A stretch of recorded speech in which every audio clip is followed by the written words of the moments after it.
मैंने हर तरीका अपना लिया, फिर भी उसका दिल नहीं पिघला। और फिर एक दिन मैंने अपनी आंखों से देखा, वो अपने पहले प्यार के साथ हाथ में हाथ डाले एक कपल होटल में जा रही थी। रात को घर आकर मैंने ज्यादा कुछ नहीं कहा, बस एक डिवोर्स पेपर उसके सामने रख दिया। उसने उठाया, आंखों के सामने लाई, हाथ कांपते हुए टेबल पर रख दिया और गुस्से में बोली, बताओ मुझसे डिवोर्स क्यों चाहिए। मैंने गुस्से में कहा, तुम ही बताओ, कौन बर्दाश्त करेगा अपनी बीवी को किसी और मर्द के साथ इतना करीब देखकर। लिन्यू, तुम जानते हो हम दोनों बचपन से साथ बड़े हुए हैं, भाई बहन जैसे। डिवोर्स कर लो। शेन जियाई की बात पूरी भी नहीं हुई थी कि मैंने हाथ उठाकर उसे रोक दिया। मैंने 10 साल तुमसे प्यार किया, अगर तुम्हारा दिल पत्थर का भी होता तो भी पिघल जाता। लेकिन तुमने मुझे बंदर बना के नचाया। ये वैसा नहीं है जैसा तुम सोच रहे हो। मैं एक आम मिडिल क्लास इंसान हूँ, ये बात भी मैं जानता हूँ। तुम्हारे दिल में मेरे लिए कभी कोई इज्जत नहीं रही। मेरे ससुर ने पैसों से तुम्हें खरीदा ताकि हमारी शादी मजबूत बनी रहे। तुम पैसों से वांग यू की मदद करती रही। इतना सुनकर मैंने सिर उठाकर गुस्से से शेन जियाई को देखा। और तुम मेरे प्यार का इस्तेमाल करके मुझे कंट्रोल करती रही। कितना परफेक्ट सर्कल है ये। मैं कितना परफेक्ट पूल था तुम्हारे लिए। हाँ हाँ, शर्म आनी चाहिए तुम्हें। मेरे चेहरे पर थोड़ा पागलपन वाली हंसी आ गई। लिन यू, थोड़ा शांत हो जाओ। मैंने गुस्से में एक एक शब्द साफ साफ कहा। खुद को मत बहलाओ और मुझे भी बेवकूफ मत बनाओ। मुझे पता है तुम्हारे दिल में हमेशा उसी का इंतजार रहा है, बस ससुर के दबाव में डिवोर्स नहीं मांग पाई। हम दोनों इस रिश्ते में फेल हो गए हैं, आगे चलने का कोई मतलब नहीं। मैं खुद डिवोर्स की बात कर रहा हूँ, शायद ससुर के सामने तुम्हारी पोजीशन थोड़ी बेहतर हो जाए। तो मेरी जवानी किसी कुत्ते के लिए चली गई क्या। मैं पीछे हटकर जोर से हंसने लगा। अचानक खड़ा होकर बोला, शेन जी आई, मुझे एक रास्ता दे दो जाने का। 10 साल के साथ रहने और 10 साल के बावर्चीपन की कीमत समझ लो। मैं सिर्फ वो चीजें ले जाऊंगा जो मैंने खुद खरीदी हैं। इस बात की तुम चिंता मत करो। मैं तुमसे 1 रुपया भी नहीं लूंगा। मैं अपनी सैलरी, अपने कपड़े और अपनी गाड़ी ले जाऊंगा, बस इतना ही। मेरी बातों ने शेन जियाई के गुरूर को बहुत गहरा घायल किया, जैसे आखिरी पर्दा भी उठ गया हो। सालों से मैंने उसके साथ ऐसा व्यवहार कभी नहीं किया था। वो हमेशा खामोश रहती थी। कुछ बातें दोनों जानते थे, फिर भी कभी नहीं कहते थे, ताकि एक दूसरे की इज्जत बनी रहे। पर आज मैं इतना डायरेक्ट और साफ था कि शेन जियाई बहुत घबरा गई और मेरी बातों ने उसके गुरूर को और भी ज्यादा गहरी चोट दी।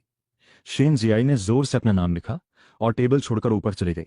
मैं भी उठा, डिवोर्स पेपर उठाकर बैग में रखा, सब सामान पैक करके मैं निकल गया। अपना ख्याल रखना। सीढ़ियों पर खड़ी शेन जियाई थोड़ा रुकी, फिर जल्दी से कमरे में चली गई और दरवाजा जोर से बंद कर दिया। धम। मैंने टेबल साफ किया, बर्तन धोए, हाथ सुखाए, नीचे एक चक्कर लगाया, मेन गेट लॉक किया, फिर ऊपर अपने रूम में जाकर देखा। शेन जियाई के दिए हुए गिफ्ट्स लाइन से शेल्फ पर रखे थे। उन गिफ्ट से जुड़ी छोटी छोटी यादें मन में आने लगी। आखिर में शेन जियाई के रूम के दरवाजे तक गया, फिर वापस मुड़कर बेसमेंट गैराज की तरफ चला। शेन जियाई खिड़की के पास बहुत देर तक खड़ी रही, मेरे घर से निकलने से लेकर अंधेरा होने तक। उस रात मैं माँ की होम कुकिंग वाले रेस्टोरेंट में बहुत पीकर बेहोश हो गया। मैं खुद चाहता था पूरी तरह नशे में डूब जाना। वोटर ने बहुत मुश्किल से मुझे होटल पहुंचाया, बेड के पास मिनरल वाटर रखा, फिर कमरा साफ करके दरवाजा बंद कर निकल गया। चौथे दिन सूरज की रोशनी पर्दों से छनकर मेरे शरीर पर पड़ रही थी। अगर इतना नशा ना होता तो इतने सालों का पंक्चुअल में इतनी देर से नहीं उठता। फ्रेश होकर ब्रेकफास्ट करके गाड़ी से ऑफिस की तरफ निकला। ऑफिस पहुंचते ही पता चला कि कंपनी ले ऑफ कर रही है। थोड़ी देर में बॉस ने फोन करके बुलाया। मैंने सिगरेट जेब में डाली और अंदर चला गया। 10 साल जिस जगह काम किया उसे अलविदा कहने का वक्त आ गया। ये वो 10 साल थे जहां स्कूल की मासूमियत से सोसाइटी के नियम समझने तक का सफर हुआ। ये 10 साल थे जब हर इंसान की जवानी खत्म होती है, जब आम लोग कीमत चुकाकर सोसाइटी के रूल्स सीखते हैं। ऑफिस आकर अपना पर्सनल सामान पैक किया, रिजाइन लेटर लिया, एचआर, फाइनेंस और डिपार्टमेंट हेड से साइन कराया। सारी फॉर्मेलिटी पूरी होने के बाद कलीग्स को विश किया, सबको झुककर थैंक यू कहा, सबके साथ के लिए। नीचे जाकर निकलने वाला था, तभी पता चला मेरी जूनियर हुई हुई दीदी पार्किंग में पहले से वेट कर रही थी। हाथ में एक काला बैग था, शायद सिगरेट थी। मैं उसकी तरफ गया, सामान गाड़ी में रखा, फिर मुड़कर हुई हुई दीदी को गले लगा लिया। उसने भी मेरी पीठ थपथपाई। हुई हुई दीदी। मन में थोड़ा भारीपन था, पर कुछ काम तो करने जरूरी थे, नहीं तो दिल को शांति नहीं मिलती। ओयंग ना को मैसेज करके वोंग यू का नंबर लिया, फिर वोंग यू को कॉल किया। फोन में पीछे से शोर सुनाई दे रहा था। वोंग यू, चलो मिलते हैं एक बार। वोंग यू पहले हल्का सा हंसा, फिर बोला, मीटिंग पॉइंट हुआजोंग स्ट्रीट का बंदाओ कैफे है। मेरे कुछ कहने से पहले ही फोन काट दिया। मैं गाड़ी लेकर हुआजोंग स्ट्रीट की तरफ निकल गया। बंदाओ कैफे पहुंचकर देखा वोंग यू खिड़की के पास वाली सीट पर पहले से बैठा था। मैंने एक लाटे ऑर्डर किया और उसके बगल में बैठ गया। थोड़ी देर खामोशी रही, फिर मैंने सिर झुकाकर कहा, मैंने और शेन जियाई ने डिवोर्स पेपर साइन कर दिए।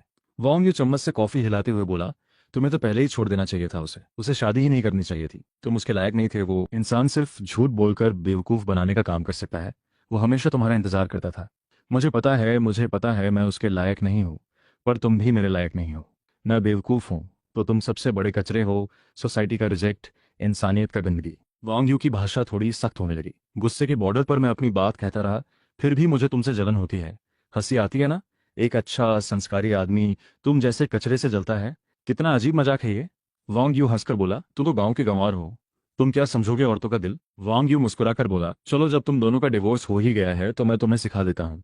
औरतों को बस बेवकूफ़ बनाना होता है। वो ताकतवर इंसान को पसंद करती है, लीड होना उन्हें अच्छा लगता है, इम्पल्सिव होना भी।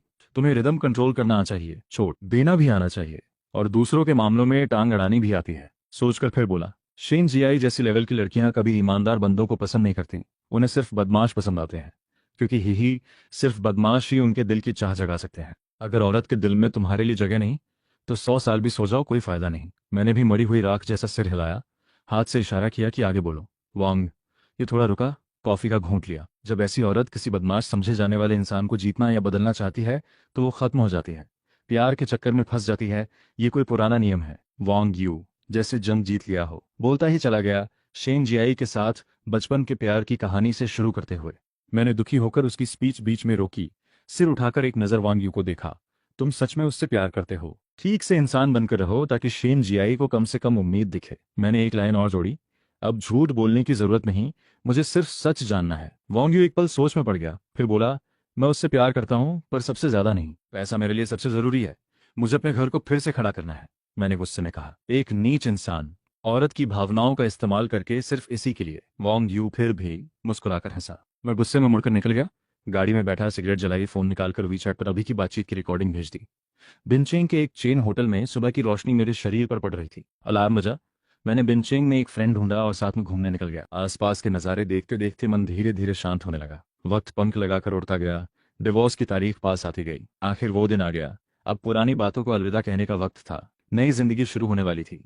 वीचैट खोलकर मैसेज देखा, कल सुबह 8 बजे सिविल अफेयर्स ऑफिस के गेट पर मिलते हैं। दूसरे दिन तैयार होकर मैं गाड़ी से निकला। रास्ते में रुक रुक कर आधे घंटे में सिविल अफेयर्स ऑफिस पहुंच गया। शेन जियाई का इंतजार करते रहे। सुबह 7:58 पर शेन जियाई अपनी पनामेरा गाड़ी से उतरी, धीरे धीरे गेट की तरफ आने लगी। 1 महीने में न मिलने के बावजूद वो वैसी ही खूबसूरत, शांत, पढ़ी लिखी और इंडिपेंडेंट दिख रही थी। उसके आने तक इंतजार करता रहा। जब वो गेट पर पहुंची तो दोनों साथ खड़े रहे, किसी ने एक शब्द भी नहीं कहा। शेन जियाई ने एक नजर मुझे देखा, फिर नजर हटाकर साथ में चलने लगी। मैंने हाथ खोलकर शेन जियाई को गले लगा लिया, थोड़ी देर कसकर पकड़ा रखा, फिर हाथों से उसकी पीठ थपथपाई, दोनों हाथों से उसके शोल्डर को पकड़कर थोड़ा पीछे किया।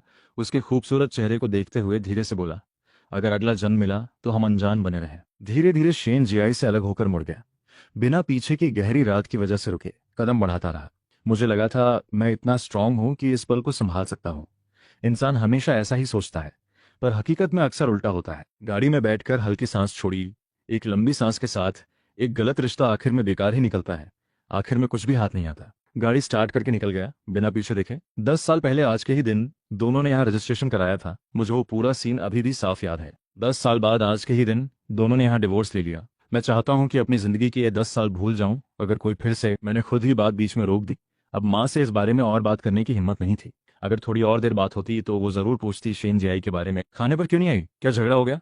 अगर जवाब दे देता तो शाम के खाने से पहले पूरे गांव को पता चल जाता। कोई भी मीडिया, कोई भी न्यूज चैनल गांव की मीडिया जितनी ताकतवर नहीं होती। उस साल जब मैं और शेन जियाई साथ हुए थे, 1 घंटे के अंदर पूरे गांव को पता चल गया था। पुराने एक्सपीरियंस से सीखा है, गांव के एंट्री पॉइंट से जल्दी निकल जाना चाहिए। अगर कोई जाना पहचाना मिल जाए तो कोई बहाना बनाकर तुरंत वहां से निकल जाना चाहिए। गांव की मीडिया असली मीडिया से भी ज्यादा खतरनाक होती है। ये एक ऐसी ऑर्गेनाइजेशन है जो प्रॉफिट के लिए नहीं काम करती, लेकिन खुद से ही बहुत असरदार तरीके से एक्टिव हो जाती है। खासकर सिर पर स्कार्फ बांधे मिडिल एज वाली चाची और आंटियां, वो कई बार पेड रिपोर्टर्स से भी ज्यादा तेज होती है, जैसे यूनसी। इस वक्त मुझे जिस बात का सबसे ज्यादा डर था वो पीछे आने वाली थी। मैं गाड़ी चला रहा था, जल्दी से बाहर निकला, देखा सिर्फ माँ ही है। माँ ने सीधे पूछ लिया, बेटा तू अकेला कैसे आया? मैंने थोड़ा नाराज होकर कहा, वो बिजी है, टाइम नहीं था। जियांग फेंगिंग ने मेरा सामान घर रखने में हेल्प की। त्योहार नहीं है, फिर भी इतना सामान क्यों खरीदा? मैं बस इतने दिनों बाद घर आया हूँ, मन हो रहा था लाने का। जियांग फेंगिंग बेटे की ये बात सुनकर आखिर मुस्कुराई। माँ आओ बैठो, बात करते हैं। जियांग फेंगिंग की मुस्कान खिल गई। मैंने धीरे धीरे साफ साफ शेन जियाई के साथ डिवोर्स की पूरी कहानी माँ को बता दी। जियांग फेंगिंग बहुत देर तक कुछ रिएक्ट नहीं कर पाई, फिर उठकर कमरे में चली गई और दोबारा बाहर नहीं आई। मुझे चिंता हुई कि माँ कमरे में अकेली कुछ गलत न कर ले, तो हाल देखने अंदर गया। अंदर जाते ही देखा माँ के हाथ में झाड़ू थी। एक हैंडसम लड़का बूढ़ा होकर मिडिल एज में आ गया, कोई बच्चा भी नहीं छोड़ा, और ये हालत हो गई। आंसू तुरंत बेकाबू होकर बहने लगे। माँ ने रोते हुए कहा, बेटा मम्मी को सॉरी है तुझसे। कुछ दिनों बाद कंपनसेशन का पैसा आखिर अकाउंट में आ गया। खुश होकर सीधे माँ के बैंक अकाउंट में ट्रांसफर कर दिया। वीचैट खोलकर बिंगलियांग एक पल नाम से माँ को 88.88 का रेड पैकेट भेजा। दीदी रेड पैकेट लो, छोटे भाई को थोड़े पैसे मिले हैं हाल ही में। बिंगलियांग एक पल ने ट्रांसफर एक्सेप्ट कर लिया। थैंक यू छोटे भाई। होठों पर मुस्कान आ गई, हर इंसान को पैसे पसंद होते हैं। घर आने के 5वें दिन मैंने निकलने का फैसला कर लिया। शॉर्ट वीडियोस में दूसरों की ट्रैवल और दूर की जिंदगी देखकर बहुत जलन होती थी। माँ की सलाह सुनते हुए गाड़ी से एयरपोर्ट के लिए निकल गया। पहली डेस्टिनेशन गुइलिम थी। गुइलिम के पहाड़। मैं आराम से ड्राइव कर रहा था। अपने और पूर्व पत्नी के घर के पास से गुजरते वक्त गाड़ी साइड में उगती। अंदर झांक कर देखा। दोपहर का वक्त था। सड़क पर लोग ज्यादा नहीं थे। इंसान अक्सर अनचाही तकलीफ दे पुरानी बातों का सामना नहीं करना चाहता। ज्यादातर लोग बचने का रास्ता ही चुनते हैं, उन लोगों या जगहों से बचना जहां कुछ ऐसा हुआ हो जो भुलाना मुश्किल हो, पर याद करना भी ना चाहें। इंसान और ज्यादातर एनिमल्स में फायदा देखने और नुकसान से बचने की नेचुरल प्रवृत्ति होती है, सेल्फ प्रोटेक्शन के लिए। मैं भी पूर्व पत्नी से जुड़े लोगों, बातों या जगहों को याद नहीं करना चाहता था, पर फिर भी वो घर एक बार देखना चाहता था। सोसाइटी के गेट से ही अपने पुराने कमरे की बालकनी दिख जाती थी। वही जगह जहां वो अक्सर रातों में टहलता था। कुछ ठीक नहीं लग रहा। अटारी की छत से धुआं निकल रहा था। क्या आग लग गई? अभी भी थोड़ा वक्त लगेगा। जितना ऊपर जाओ उतनी भीड़ बढ़ती गई। कोई पुलिस को कॉल कर रहा था। किसी के हाथ में बाल्टी थी, पर कोई बचाने नहीं जा रहा था। इस रिच सोसाइटी में रहने वाले लोग एक से बढ़कर एक डरपोक थे। गेट तक दौड़ते हुए, हांफते हुए बगल में खड़े बूढ़े अंकल से बोला, अंकल मैं हूँ छोटा लिन शेन जियाई, अंदर है क्या? गेट से घना धुआं निकल रहा था। अंकल ने सिर हिलाया ना। मैंने अंकल के हाथ से बाल्टी छीनी, अपने ऊपर पानी डाला और अंदर भागा। ग्राउंड फ्लोर के एंट्रेंस डोर तक पहुंचकर हैंडल खींचा, खुला नहीं। फिर खिड़की के पास गया, अंदर झांककर देखा। कोई आवाज नहीं सुनाई दी, कोई दिखा भी नहीं। एक तरफ की सीढ़ियों पर तेज आग की लपटें थीं। धुआं आ रहा था। क्या करूं, क्या करूं? मेरे पूरे शरीर में डर फैल गया। गेट से, बेसमेंट से ग्राउंड फ्लोर तक की लाल लकड़ी की सीढ़ियों में आग लग गई थी। बेसमेंट के लिविंग रूम की सोफा और लाल लकड़ी की टी टेबल में भी आग लगी हुई थी। ससुर ने इतना एक्सपेंसिव लकड़ी का सामान क्यों लगाया? पर अब इन बातों की फिक्र नहीं थी। मैं तेजी से नीचे भागा। शेन जियाई, शेन जियाई, तुम कहाँ हो? बेसमेंट वैसे भी हवादार नहीं था, अब पूरा धुएं से भरा था। मैंने सोचा शायद होम थिएटर रूम में हो। घुटन बढ़ती जा रही थी। उसने जोर लगाकर केटीवी रूम के डबल डोर को धक्का दिया। खुला नहीं। तभी अंदर से किसी का होने का अंदाजा हुआ। पूरी ताकत से पैर मार के लाल लकड़ी का दरवाजा तोड़ा। दरवाजा खुला। अंदर धुआं थोड़ा कम था। देखा, शेन जियाई अपनी नाक दबाकर बार के नीचे बेहोश पड़ी थी। सोफे के पास उठाकर बाहर भागा। सीढ़ियों की रेलिंग पर लगी आग से बचते हुए, शेन जियाई को जलने से बचाते हुए आखिर ग्राउंड फ्लोर पर पहुंच गया। गेट से बाहर निकलकर उसे फूलों की कैरी के पास लेटा दिया। पड़ोसी से पानी लेकर अपनी पैंट पर बुझाई। फिर शेन जियाई के चेहरे पर थोड़ा साफ पानी छिड़का। शेन जियाई धीरे धीरे होश में आने लगी। उसकी गाल थपथपाकर उसका नाम पुकारता रहा। शेन जियाई की पलकें हिलते देख थोड़ा और जोर से गाल थपथपाया। शेन जियाई ने धीरे धीरे आंखें खोली। पुतलियों में फोकस आने लगा। शेन जियाई, बताओ मैं कौन हूं? लिन यू। उसकी दोनों आंखों से आंसू बहने लगे। मैं हाफते हुए हंसा। ठीक है, होश आ गया, बहुत अच्छा। फिर ठंडे चेहरे से उठकर डांटा, तुमसे कहा था अपना ख्याल रखना, देखो खुद को। शेन जियाई के चेहरे पर आंसुओं के निशान थे। मेरी बेहाल हालत देखकर रोते हुए बोली, लिन यू, तुम ठीक हो?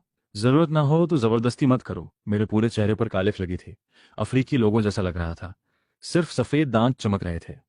मुड़कर शेन जियाई की तरफ तन से देखा। तुम्हें पता भी है अगर मैं अंदर नहीं जाता तो तुम्हें जिंदा रहने का कोई चांस नहीं मिलता। ये कहकर फिर खुद पर पानी डाला और अंदर भागा। शेन जियाई अभी इस बात की तरफ ध्यान नहीं दे पाई थी। घबराहट में मैं बोल चुका था।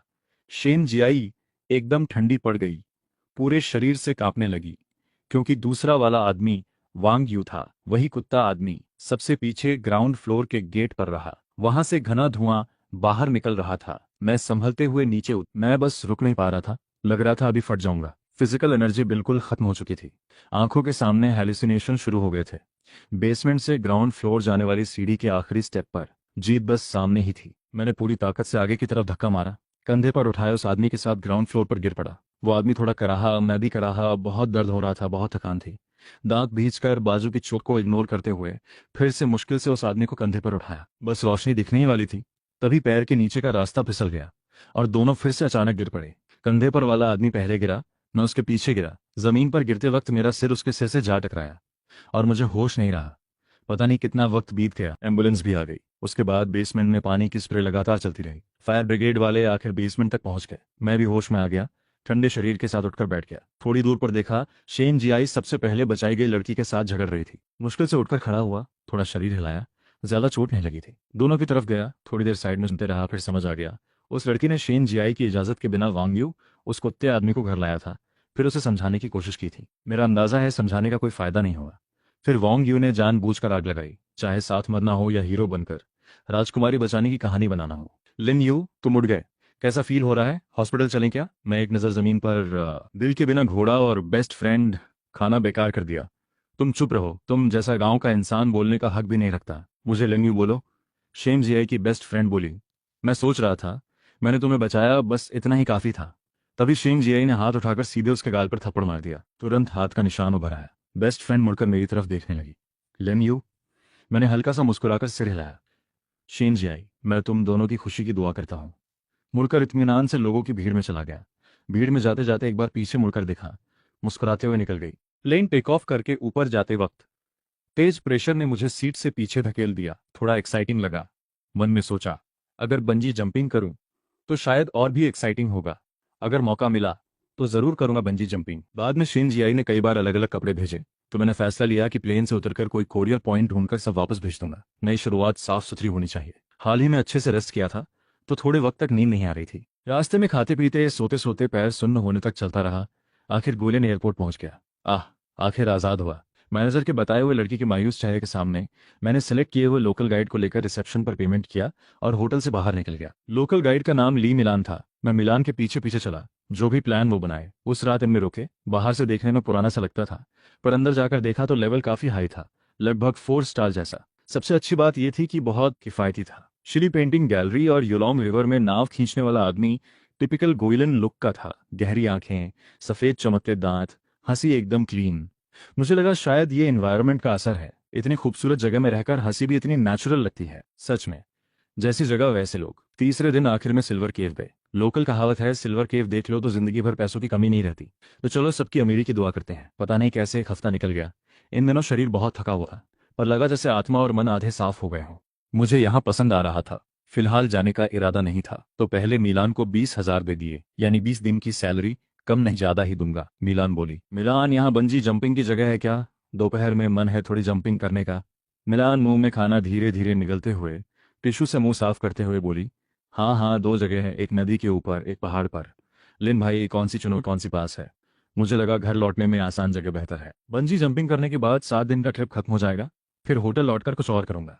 मिलान ने कहा, पहाड़ वाली जगह पास है, ठीक है वहीं चलते हैं। मैंने बिल पे किया, दोनों गाड़ी से निकले। 1 घंटे बाद दोनों बंजी जंपिंग पार्क पहुंचे। पेमेंट करके मेडिकल हिस्ट्री पूछी गई, सब ठीक कंफर्म होने के बाद। मिलान, तुम भी ट्राई करोगी क्या? चाहो तो मैं पे कर दूंगा। मिलान ने सिर हिलाया। बहुत कर चुकी हूं। मैंने थम्स अप दिखाया। मिलान बाहर खड़ी मुझे देखकर मुस्कुराई। फिक्र मत करो, हर दिन ये 100 बार से ज्यादा बार यूज होता है। तुम्हारे वेट के लिए तो बिल्कुल भी कोई प्रॉब्लम नहीं। मुझे थोड़ा डाउट हुआ, ठीक है तुम बॉस हो। सेफ्टी बेल्ट बांधी, धीरे धीरे प्लेटफॉर्म के एज की तरफ बढ़ा। दिल धक धक करने लगा, जैसे ड्रम बज रहा हो, और तेज होता गया। सच में एक्साइटिंग था। मैं चिल्लाया, नई जिंदगी मिली है। आंखें बंद करके कूद गया। हल्की आवाज कान में सुनाई दी, फुर्र फुर्र। एड्रेनालाइन तेजी से बढ़ने लगा। सांस लेना भी मुश्किल लगा। मिलान ऊपर से देखकर ही उसका दिल तेज धड़कने लगा। अचानक नीचे जाने के बीच में जब सब लोग रिबाउंड का इंतजार कर रहे थे, तभी लॉक टूट गया। मुझे तुरंत समझ आ गया, ये तो खत्म। दिमाग में सिर्फ 4 शब्द आए, गिरकर खून की नदी बन जाना। फिर मिलान ने सिर्फ एक धम की आवाज सुनी। चीख निकालने का भी वक्त नहीं मिला। लिन को, मिलान को, बेटा उठ जा, कॉलेज जाने वाला है, फिर भी इतना आलसी कैसे है? माँ की तेज आवाज मेरे कानों में गूंजने लगी। शरीर जैसे किसी नींद के बोझ से आधा जमा हुआ था। आंखें खोलकर बेड के पास देखा, ओह माँ है। फिर आंखें बंद कर बस बोल दिया, माँ थोड़ी देर और सोने दो, पूरे शरीर में दर्द है, ताकत नहीं है। जियांग फैंगिंग ने लेटे हुए बेटे को देखकर बेड के पास आकर बेटे का माथा छुआ, फिर गुस्से में चली गई। इस वक्त मेरे दिमाग में बेतरतीब यादें आने लगी। अजीब बात यह थी कि कंपनी के ड्राइंग्स इतने साफ कैसे दिख रहे थे, जैसे दिमाग में फोटोकॉपी हो गए हो। फ्लैट ड्राइंग, असेंबली की 3D, बेल्ट बांधने पर भी ये सेफ नहीं है, और इतनी ऊंचाई से कूदना है, रुको ये तो। तुरंत सिर के पीछे की तरफ हाथ फिराया। सब ठीक था, ऐसा नहीं होना चाहिए था। बड़ी मुश्किल से उठकर बैठा, चारों तरफ देखा। ये तो अपना कमरा है, कोबे का बड़ा पोस्टर। फोन कहाँ है? जब बेड के पास रखा हुआ पुराना नोकिया 6600 देखा, याद आया, ये तो हाई स्कूल एग्जाम के बाद एडमिशन लेटर मिलने पर माँ का इनाम था। दिल की धड़कन साफ सुनाई दे रही थी। बेड से कूद गया। बेटा इतना परेशान क्यों है? इतनी देर से नहा रहा है, भूख लगी है क्या? नहा लो, खाना खाओ। जियांग फेंगिंग का जवान चेहरा देखा। एक बाल भी सफेद नहीं था, पैर भी ब्लैक एंड हेल्दी। माँ, क्या मैं ड्रीम देख रहा हूँ? मुझे चिकोटी काटो, जल्दी करो। क्या पागलपन है? सोकर अभी उठा नहीं है क्या? जियांग फेंगिंग कंफ्यूज होकर देखती रही। माँ छोड़ो, दर्द हो रहा है, मैं आह करते हुए बोला। जियांग फेंगिंग ने हाथ छोड़ दिया। पागल जैसे बेटे को नफरत से देखती हुई कान सहलाने लगी। दर्द धीरे धीरे कम होने लगा। माँ गले लगा लो जल्दी, अभी एक सपना देखा था। तभी मेरी आंखों से आंसू मोतियों की तरह लगातार बहने लगे। जियांग फेंगिंग ने नफरत से बेटे का सिर अपनी छाती से लगा लिया। मैं सहयोग करते हुए झुक गया ताकि माँ आसानी से गले लगा पाए। गले लगाते हुए जियांग फेंगिंग को महसूस हुआ कि बेटे का मूड कुछ ठीक नहीं। तो धीरे से 2 बार थपथपाया। दुख में डूबा मैं अब कंफर्म हो गया था कि मैं फिर से जिंदा हो गया हूँ। माँ की गोद वही गर्माहट दे रही थी जो रीबर्थ से पहले वाली बार दी थी। सोचकर अच्छा लगा, पेरेंट्स अभी जवान है। ये कितनी खुशी की बात। 90 साल के भी हो, फिर भी मेरी माँ है। जल्दी खाना खाओ, बेकार बातें मत करो। मैंने भूख से खाना शुरू कर दिया।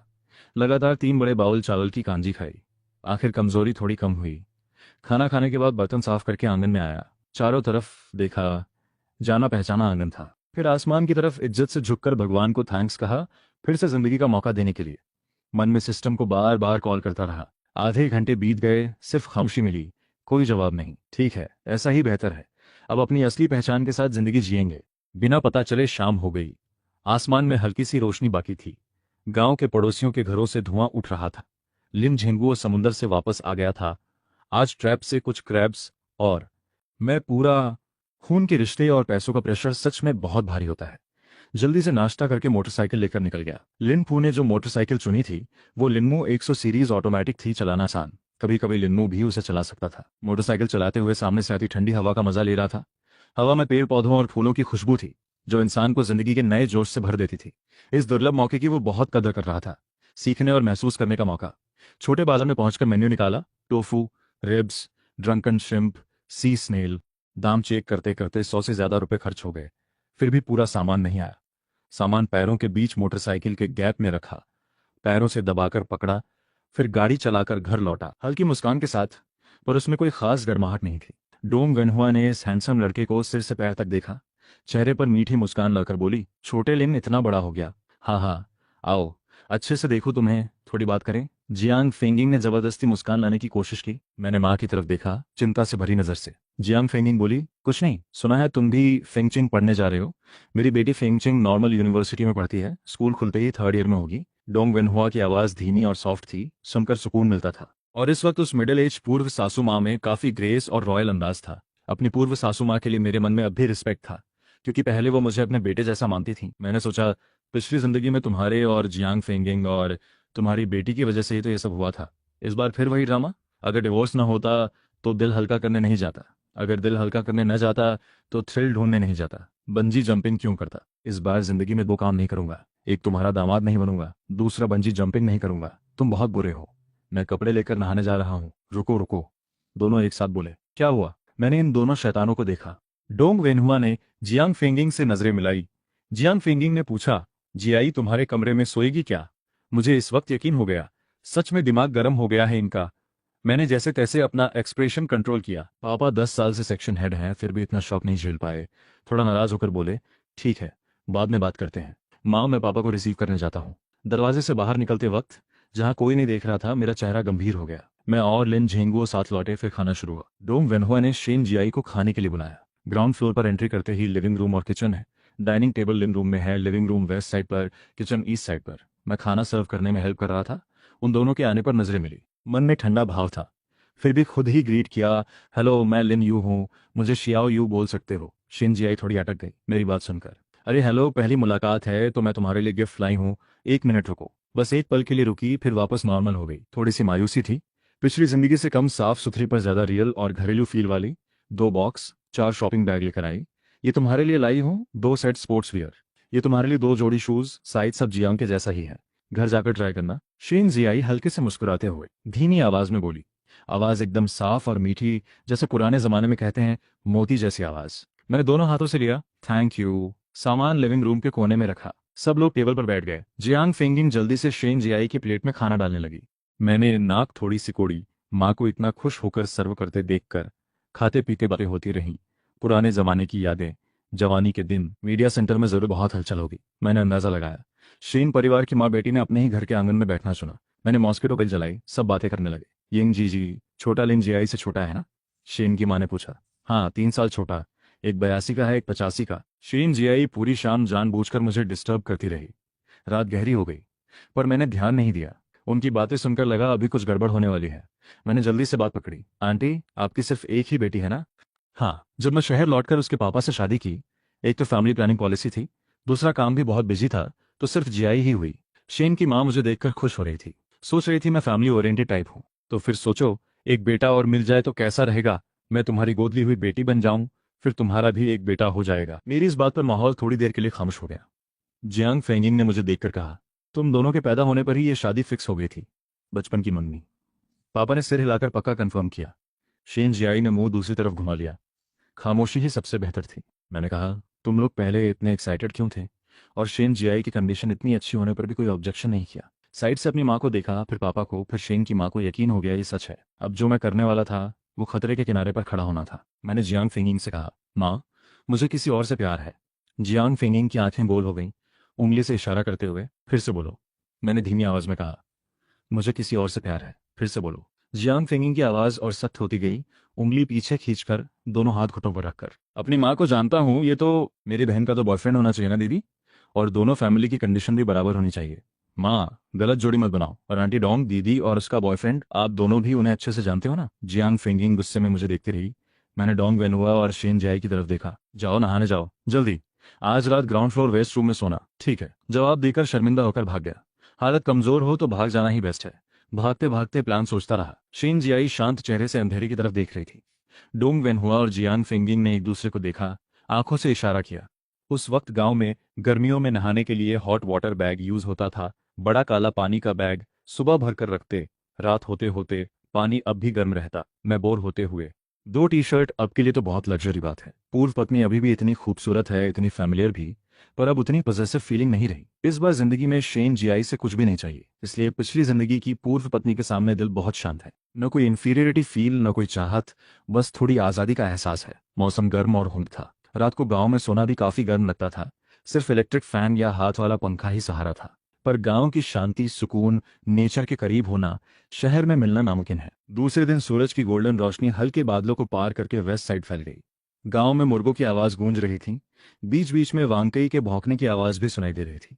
गांव की रफ्तार बहुत आराम से, सुकून से चलती है। एक पल में अचानक बहुत खुशी महसूस हुई। कहते हैं ना, एक प्यार ऐसा होता है जब माँ सुबह सुबह तुम्हारे लिए नाश्ता बनाती है। अभी सिर्फ 5 बज रहे थे। शेन परिवार की माँ बेटी अभी उठी भी नहीं थी। मैं माँ के पास गया। माँ, तुमने डोम आंटी को क्यों बुलाया? क्या प्लान है? जियांग फेंगिंग ने ठंडी नजरों से देखा, बिना हंसी की बोली, बेटा पालना तो पाप ही है। तुम्हारे लिए बहू ढूंढ रही हूँ। अब तुम्हें वो भी पसंद नहीं? मैंने मन में सोचा, मुझे पसंद नहीं ऐसा नहीं है, बात यह है कि वो लड़की मुझे पसंद नहीं करती। पिछली जिंदगी में अगर ससुर का साथ ना होता तो शेन परिवार की लड़की से शादी होती ही नहीं। आखिर पैसा सब कुछ कराता है। पर फिर भी सोचने पर लगता है बड़ों की नजर एकदम सही होती है। मुझे लगता है मैं एक अच्छा घरेलू इंसान हूँ। अगर शेन परिवार की वो लड़की नहीं पहचान पाई तो उसका नुकसान है, ठीक है? मेरा भी 10 साल बर्बाद हुआ। बराबर का नुकसान है दोनों तरफ। नीचे बैठकर आग जलाई, गर्मी की आग की रोशनी। माँ, क्या पहले जमाने में जमींदार की बेटियां कभी मजदूर या नौकर से प्यार करती थीं? मेरे मन में अचानक ये सवाल आ गया। जियांग फेंगिंग ने नफरत से मुझे देखा, फिर सब्जी पकाने में लग गई। मतलब था, तुम्हें कुछ समझ नहीं है। माँ की नजर में मैं अभी भी छोटा बच्चा था। माँ, तुम्हारे जमाने में घर जमाई बने इंसान को ससुराल में मार पड़ती थी क्या? खाना भी कुत्ते से बेहतर मिलता था क्या? मैंने माँ के गुस्से की फिक्र किए बिना अपना अटैक जारी रखा। जियांग फेंगिन का करछुल वाला हाथ एक पल रुका, फिर बिना बेटे की बात का जवाब दिए सब्जी पलटने लगी। मुझे कढ़ाई और करछुल की टक टक की आवाज सुनाई दी। धीरे धीरे रिदम तेज होती गई, आवाज भी बढ़ती गई। मुझे समझ आ गया, माँ ऊपर से कुछ नहीं बोल रही, पर अंदर से ये बातें दिल में लग गई हैं। नहीं तो इतनी तेज से सब्जी नहीं पकाती। अभी के पापा को नहीं पता होगा कि उन्होंने ही अपने बेटे को आग में धकेला था, पर फिर भी माहौल अलग ही है। बेटा तो माँ की जान होता है। कोई भी अपने बेटे के साथ ऐसा करे तो माँ जान देने को भी तैयार हो जाएगी। सोचते सोचते गुस्सा बढ़ता गया। एक किक मेरे हिप पर मार दी। बेटे को बैलेंस बिगड़ कर बैठना पड़ा। अरे माँ, क्या कर रही हो? मैंने मासूम एक्सप्रेशन के साथ कहा। जियांग फेंगिंग को अचानक कुछ गड़बड़ लगा। नॉर्मल बनो मेरे लिए। हाँ माँ, मैंने सिर झुकाकर प्यारी सी आवाज में कहा, जैसे पालतू जानवर। मैंने उसके बॉयफ्रेंड वाली बात भी कह दी, उसने तो कोई इनकार ही नहीं किया। और दोनों बचपन से साथ हैं, ये समझती हो ना? तो तुम क्या चाहते हो? जियांग फेंगिंग को लगा जैसे उसका बेटा हाथ से निकलता जा रहा है। आगे बढ़े या पीछे, फंसा हुआ फील हो रहा था। मैंने कहा, गुस्सा नहीं करना, उसके घर तुम्हारा बेटा भी तो उसे कंट्रोल नहीं कर पाएगा। मैं तुम्हें यही सलाह दूंगी कि ये ख्याल छोड़ दो। मैंने सांस लेकर कहा, मतलब शैन परिवार की कंडीशन और शैन जियाई की अपनी कंडीशन देखकर बड़े बड़े घरों के लड़के, अमीर परिवार के बेटे जरूर लाइन लगाएंगे उसके लिए। माँ, सोसाइटी में लोग अलग अलग लेवल के होते हैं। हमारा घर अमीर नहीं है, पर खाने पीने और इज्जत की कोई कमी नहीं। मैं चाहता हूँ हम बैठकर बात करें, जबरदस्ती मत करो, ठीक है? जियांग फेंगिंग ने सब्जी निकालकर एक बड़े बर्तन में कर ढक दी, गर्म रखने के लिए। माँ, कुछ तो बोलो। माँ ने जवाब नहीं दिया। तो मैंने फिर पूछा, जाओ 2 टमाटर तोड़कर ला। मैंने बेबस होकर मुंह बनाया, सोचा शायद माँ ने सुन लिया हो मेरी बात। टमाटर माँ को देकर मैं आंगन में चला गया। पापा की हेल्प करने पिछली जिंदगी में इतनी फिक्र थी, अब मन एकदम हल्का लगा। लिन झिंगुओ ने हल्का सा सिर घुमाकर दूर देखती नजर वापस मेरी तरफ करते हुए कहा, क्वालिटी पसंद नहीं आई क्या बेटा? नहीं पापा, बात यह है कि मैं उसके लायक नहीं हूँ। फैमिली बैकग्राउंड, लुक्स, एजुकेशन, सब में मैं उससे कम हूँ। अगर शादी हो भी जाए तो दोनों फैमिली के सब लोग परेशान होंगे। सबसे बड़ी बात यह है कि उसका एक बचपन का बॉयफ्रेंड है जो उसके साथ बचपन से ही है। अभी तक रिश्ता टूटा नहीं है। ये सुनकर मैं भी हाँ नहीं कहूंगा, कोई भी हो यही कहेगा, है ना पापा? लिन झिंगुओ ने सिगरेट का एक गहरा कस लिया, धुआं छोड़ते हुए बोला, बड़े हो गए हो बेटा, पापा भी बूढ़ा हो रहा है, तुम्हारी बात से सहमत हूँ। माँ से भी बात करना। हाँ पापा। लिन झिंगो को अभी अफसोस हो रहा था कि उसने अपने बेटे की तारीफ की थी। ये बच्चा बाप बेटा साथ में काम करते रहे। पिछली जिंदगी में मैंने इस वक्त की कद्र नहीं की थी, अब ये पल बहुत खास लगता है। ऊपर से आंगन में काम करते लिन परिवार के बाप बेटे को देखकर मुस्कुराई। ठंडी नजरों में कुछ अलग चमक थी। शेन की माँ पता नहीं कब उनके पीछे आकर खड़ी हो गई। जियाई, इतनी खोई हुई क्यों हो? लड़का अच्छा है ना? माँ क्या बोल रही हो, मुझे भूख लगी है, खाना खा सकती हो क्या? सुबह से बनाकर तेरा इंतजार कर रहे हैं। नाश्ते की टेबल पर टमाटर अंडे का सूप, बीफ बंस, तेल में फ्राई मूली, चावल की कांजी, उबले अंडे, सब रिचुअल वाला नाश्ता। शायद रीबर्थ की एनर्जी डिमांड की वजह से या सस्ता होने की वजह से मुझे लगा मैं अब खाने का बड़ा बर्तन बन रहा हूँ। टेबल साफ करके सब बातें करने लगे। घर में मेहमान आए हैं, मेहमान खुद विदा न लें तो मेजबान कुछ नहीं पूछता। मैं मन में सोचता रहा, अभी तो कुछ खत्म नहीं हुआ। मैंने सोचा आज पापा के साथ बहाना बनाकर भाग जाऊं। लिन झेंगुओ समंदर जाने का सामान तैयार कर रहे थे। मैं तुम्हारे लिए ग्लव्स ढूंढ देता हूँ, फिर निकलते हैं। तुम्हारे घर का लोहा और गोभी सच में पानी की कमी से परेशान है। झूठ नहीं बोल रहा। तुम्हारी गोभी को एक नजर भी देखने का मन नहीं करता। उलझन ही होती है। मेरे मन में क्या चल रहा है ये दूसरों को नहीं पता। शीन जिया तैयार होकर दोनों निकल गए। लिन झिंगुओ पहले ही निकल गए थे। मैं शेन जियाई को लेकर पापा के पीछे चलने लगा। मैं आगे चल रहा था। शेन जियाई एक स्टेप पीछे लड़की की पीठ देखते हुए चल रही थी। शायद समुद्र के पास के गांव में हवा थोड़ी तेज थी। शेन जियाई के कान थोड़े लाल हो गए। आगे चलते हुए मुझे पता नहीं चला। दोनों खामोशी में चलते रहे। मैं ज्यादा गर्मजोशी से भी नहीं था, ज्यादा ठंडा भी नहीं था। शेन जियाई ने खामोशी तोड़ी। लिन यू, तुम्हें जो यूनिवर्सिटी मिली है, क्या वो फिंगचेंग यूनिवर्सिटी है? कौन सा सब्जेक्ट? फिंगचेंग में 4 साल भी रह चुके हो, फिर भी मुकाबला किसी से नहीं किया। मैं खुद शेन जियाई के साथ ज्यादा जुड़ना नहीं चाहता। साफ इनकार कर दिया। शेन जियाई को उम्मीद नहीं थी इतना सीधा इनकार मिलेगा, फिर भी कुछ नहीं बोली। लिन यू, वो खेत में क्या उगा है? मक्के की तरफ इशारा करके पूछा। वो मक्का है। सुबह जो कांजी खाई थी वो इससे ही बनती है। फिर दोनों चलते चलते मैं रास्ते में दिखने वाली खेती के बारे में बताता रहा। शहर में रहने वाली शेन जियाई को सब कुछ बहुत इंटरेस्टिंग लग रहा था। 20 मिनट चलने के बाद आखिर दूर से समुंदर दिखने लगा। सामने समुंदर था, दूर तक गहरे रंग का पानी फैला हुआ। आज मौसम साफ था, हवा शांत। समुंदर के किनारे बहुत भीड़ थी। घूमने वाले कम थे। ज्यादातर लोग रोज की रोटी के लिए सीफूड पकड़ने आए थे। रास्ते में बड़ी बड़ी चट्टानें थी, बीच में पेड़ उगे हुए थे। घुमावदार रास्ता बना था जिससे सीधे समुंदर तक जा सकते थे, पर रास्ता असमान और मुश्किल था। मैं आगे चला। पहले उतरकर देखा कि शेन जियाई खुद उतर पाएगी या नहीं। अंदाजा गलत निकला। उसका बॉडी कंट्रोल और बैलेंस बहुत अच्छा था। वो चलती रही, मैं रुक रुक कर चेक करता रहा। ऐसे ही दोनों सेफली नीचे पहुंच गए। मैं आगे रास्ता दिखाते हुए शेन जियाई को पहले कुछ शेलफिश और सी स्नेल पकड़ने ले गया। फिर पापा को ढूंढने का प्लान था। मुड़कर बोला, दीदी चलो थोड़े स्नेल पकड़ें, दोपहर के खाने में एक डिश और बढ़ जाएगी। बोलते हुए मैं शेन जियाई को देख रहा था। पिछली जिंदगी की उससे मिलते हुए जवानी से भरी शेन जियाई कौन? मैं। दोनों की मेहनत से लगभग 20 छोटे बड़े शेलफिश इकट्ठे हो गए। शेन जियाई खुशी से उछल रहे थे। मैं सोच रहा था सी फूड तो सच में बहुत भरपूर है यहाँ। पिछली जिंदगी में 1 घंटे में इतने ही मिल जाए तो खुशी होती थी। शेन जियाई अभी भी मेहनत कर रही थी, जैसे जुनून में हो, ध्यान से ढूंढ रही थी। 2 लटे बाल चेहरे के दोनों तरफ बिखरी हुई थी। माथे पर पसीने की 2 बूंदें अभी भारी नहीं हुई थीं।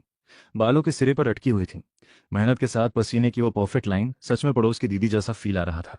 शेन जियाई ने हाथ से अपनी कैप ठीक की, फिर इंडेक्स और मिडल फिंगर से गिरते बालों को संवारा। चमकती आंखों से मुझे देखा। शेन जियाई के चेहरे पर खुशी छा गई। मुड़कर उससे बोला, दीदी तुम्हारा बॉयफ्रेंड भी तुम्हारे साथ ही यूनिवर्सिटी में है क्या? शेन जियाई रुक गई, लंबी आंखों से मुझे देखा। थोड़ी क्यूरियोसिटी के साथ खामोश रहकर सिर हिला दिया ना। मैंने दूसरा सवाल किया, दीदी तुम इतनी सुंदर हो, तुम्हें चाहने वालों की तो लंबी लाइन लगती होगी। शेन जियाई का चेहरा हल्का लाल हो गया, पता नहीं सूरज की वजह से या किसी और बात से। आंखों के कोने से मुझे देखा, हल्के से मुस्कुराई। खामोशी ही सबसे बड़ा जवाब था। दोनों आगे चलते रहे। मैंने शेन जियाई से कहा, दीदी अब से तुम मेरी दीदी हो, वैसे भी तुम्हें एक छोटा भाई मिल जाएगा। मेरा सच्चा एक्सप्रेशन और दिल से कहे शब्द देखकर शेन जियाई का चेहरा थोड़ा ठंडा हुआ। थोड़ा सोचा, कुछ कदम चलकर उसके चेहरे पर हल्की सी मुस्कान आ गई। सिर्फ पिछली जिंदगी से जुड़े लोगों और बातों से बचना है, बस इतना ही काफी है। समुंदर में जाने वाली जगह पर पहुंचकर शेन जियाई को सी फूड पकड़ने का तरीका समझाने लगा ताकि ज्यादा पकड़ सके। करीब आधे घंटे में पापा रिंग खींचकर ऊपर आए। मैं आगे जाकर रिंग में लगा बैग पकड़ा।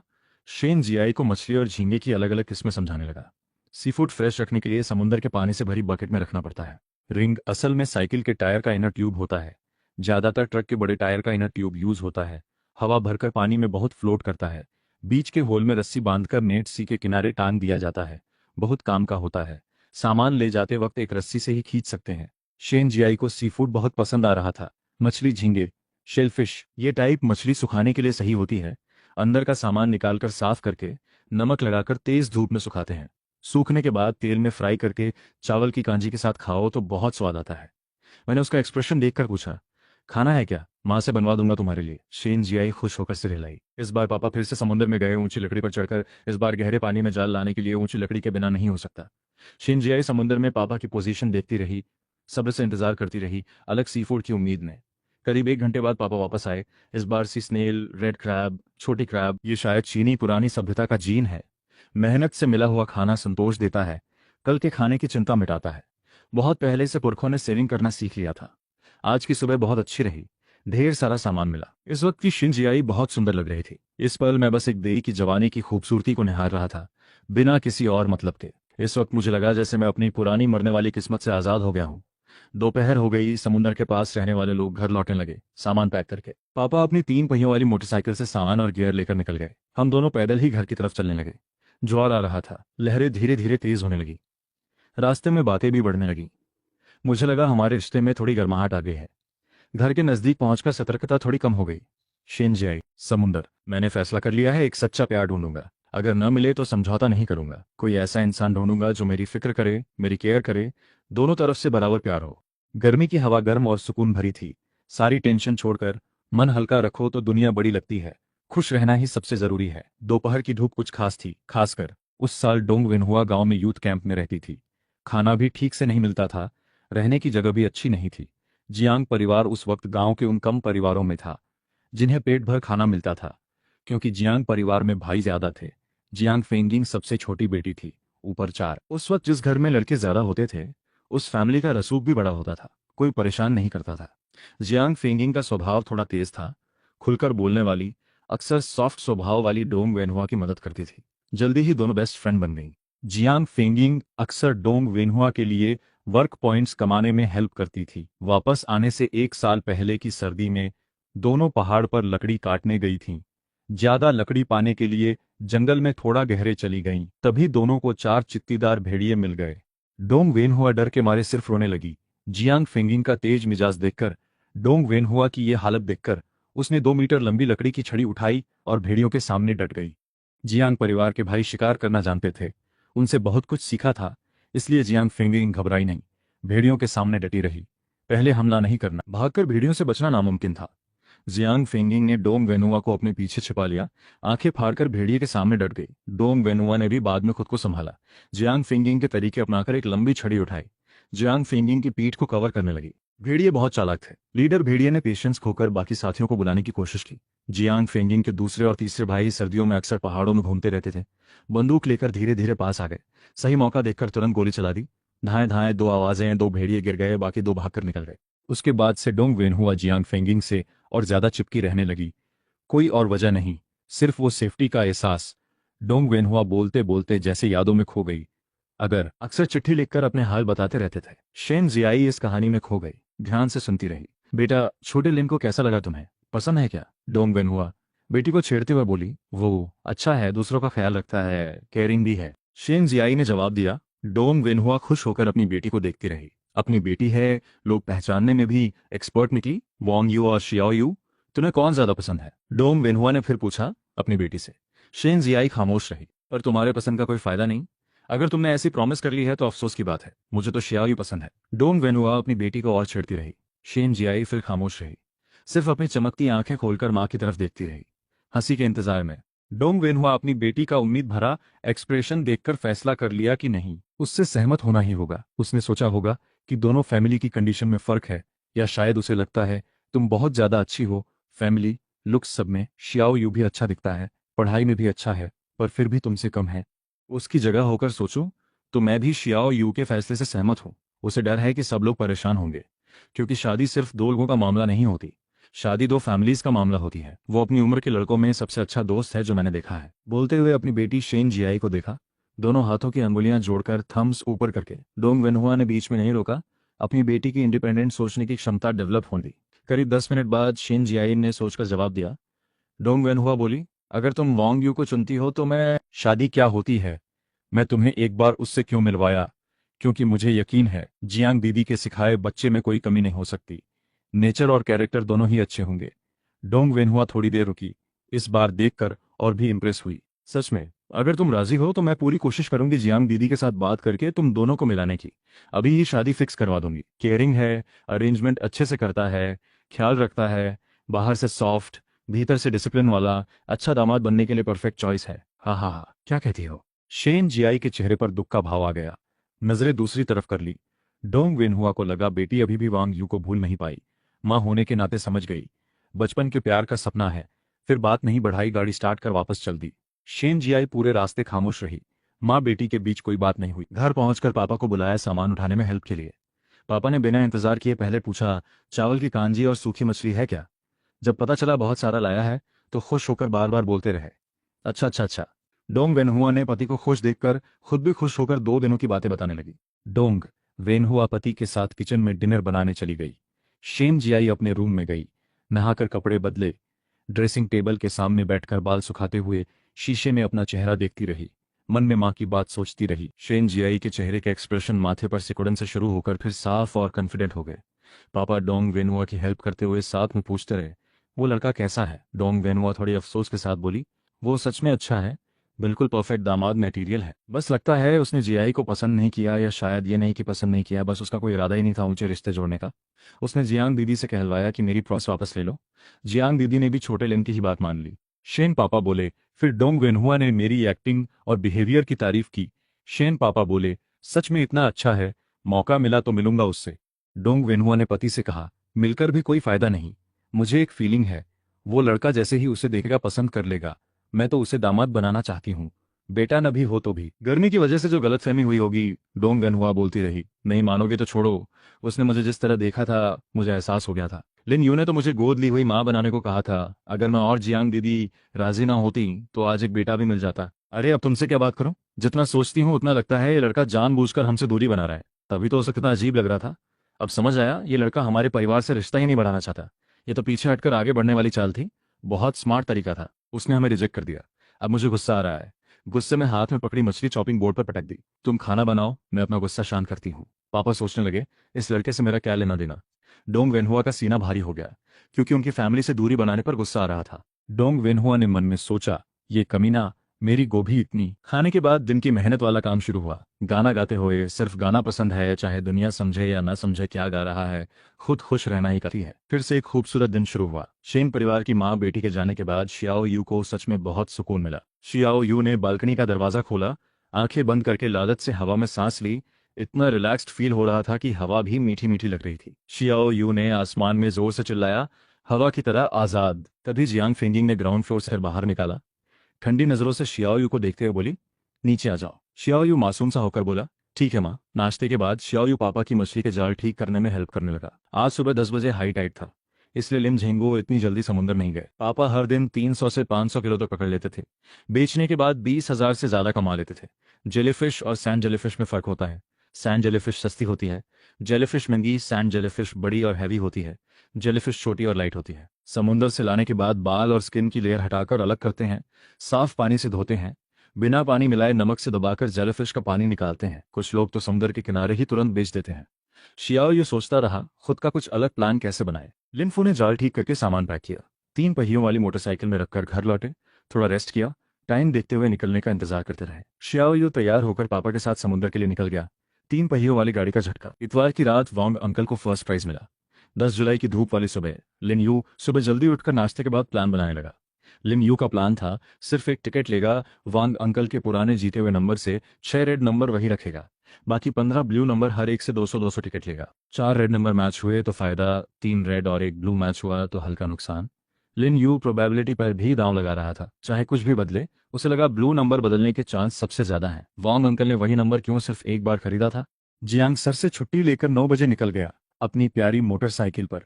रास्ते में जाम भी नहीं था, सीधे टाउन के लॉटरी सेंटर पहुंच गया। सुबह खुलता था। एक और टिकट खरीदी, उम्मीद थी कतार में जल्दी मिल जाए। लिन यू ने सासू माँ का दिया हुआ रेड पैकेट निकाला, ₹6000 निकाले, पॉकेट से 2 1 रुपए के सिक्के निकालकर टिकट प्रिंट कराई। लिन यू ने चेक किया, सब सही था। पैसे निकालकर वॉलेट में सावधानी से रखे, वॉलेट बैग में रखा। लॉटरी सेंटर का मालिक हैरान होकर देखता रहा। इस तरह टिकट खरीदने वाला पहली बार देखा। लिन यू को नहीं पता था मालिक क्या सोच रहा है। लिन यू अपनी प्यारी मोटरसाइकिल पर सवार होकर छोटे बाजार पहुंचा। बीफ खरीदने का सोचा। हाल ही में बहुत जल्दी भूख लगने लगी थी, पर वजन भी नहीं बढ़ रहा था। सोचा थोड़ी न्यूट्रिशन बढ़ानी चाहिए। पुरानी जिंदगी का एक फेमस गाना याद आया। सपना था तलवार लेकर दुनिया घूमने का, दुनिया की चमक धमक देखने का, जवानी का जोश। मोटरसाइकिल से घर लौटकर दूसरा बेटा क्यों नहीं चाहिए? छोटे भाई बहन सब अच्छे लगते हैं मुझे। जियांग फेंगिंग गुस्से में बोली। उस वक्त एक्स्ट्रा बच्चे पर जुर्माना लगता था। उस जमाने में किस फैमिली के पास इतने पैसे थे? फिर भी एक बच्चा पालना ही मुश्किल होता था, एक और कैसे मैनेज करते? लिन यू ने सोचा, बात तो सही है। माँ, मैं तो जल्दी कॉलेज जा रहा हूँ, साल में आधा बार ही घर आऊंगा। तुम और पापा बोर नहीं होंगे क्या? जियांग फेंगिंग को अभी समझ नहीं आया लिन यू क्या प्लान कर रहा है, बस एक नजर से देखा। लिन यू सीरियसली बोला, माँ मुझे लगता है तुम और पापा को दूसरा बच्चा प्लान करना चाहिए। जियांग फेंगिंग ने घूरकर लिन यू को देखा। बकवास मत करो, टांग तोड़ दूंगी। सुना? लिन यू ने नेगेटिव एक्सप्रेशन बनाया। माँ तुम ऐसा एक्सप्रेशन क्यों बना रही हो? माँ मैं सीरियस हूँ। लिन यू ने कहा, मेरी पढ़ाई अच्छी है, सब्जेक्ट भी ठीक है, खुद को संभाल सकता हूँ, कोई प्रॉब्लम नहीं है। आगे जॉब और शादी में भी कोई दिक्कत नहीं होगी। मुझे लगता है तुम और पापा गांव में रहना चाहें या शहर में साथ रहना चाहें तो मेरे साथ रह सकते हैं। जियांग फेंगिंग कंफ्यूज होकर बेटे का सीरियस एक्सप्रेशन देखती रही। अगर कुछ भी गड़बड़ लगे तो लिन यू को पता चल जाएगा क्यों ऐसा बोल रहा है। जियांग फेंगिंग को कुछ समझ नहीं आया, बेटे से बोली, भाग जाओ। लिन यू ऐसा एक्सप्रेशन बनाकर बोला जैसे उसे पहले से ही पता था। ठीक है माँ।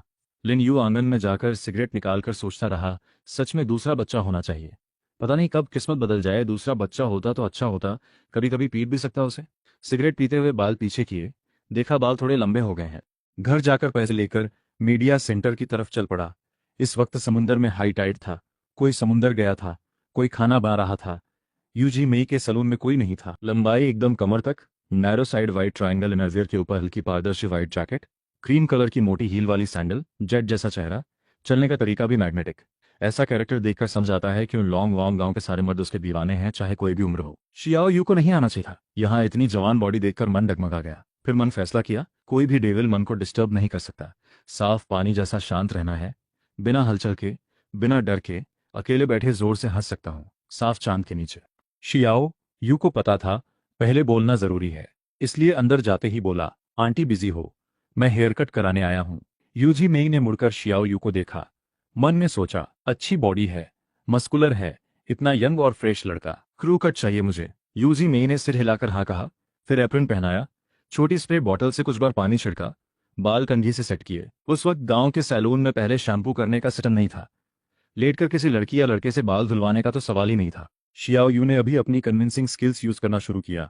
पूरे गांव के फायदे के लिए यूजी मेई को समझाने लगा कि कैसे शुगर वाटर वाला शैम्पू बेसिंग यूज करें ताकि गर्मी या सर्दी में कस्टमर हमेशा आना पसंद करें, बिना झंझट के। इसके साथ शैम्पू जोड़ें, पानी गर्म करना पड़ेगा, शैम्पू और हेयर कट दोनों साथ हो जाएंगे, प्राइस भी थोड़ी बढ़ा सकती हो। शियाओ यू की आंटी इतना सुनकर उत्साहित हो गई, आंखों में चमक आ गई। शियाओ यू को लगा मौका है। फिर सोचा, आंटी की बॉडी और स्टाइल के साथ आसपास के गांव के मर्द औरत बूढ़े जवान सब आएंगे, सोचकर ही एक्साइटिंग लगता है ना। शायद बाद में शागिर्द भी रखना पड़े, इतना काम बढ़ जाएगा। फिर तुम नेल आर्ट भी सीख लो, आसपास के गांव की लड़कियां औरतें भी आ जाएंगी, फिर शागिर्द रखनी पड़ेगी, इतना काम तुम खुद नहीं संभाल पाओगी। यूजी मई की आंखें चमक उठी। लिन यू को देखते हुए बोली, छोटे यू, नेल आर्ट क्या होता है? बिजनेस का मौका देखकर आवाज में भी एक्साइटमेंट आ गई।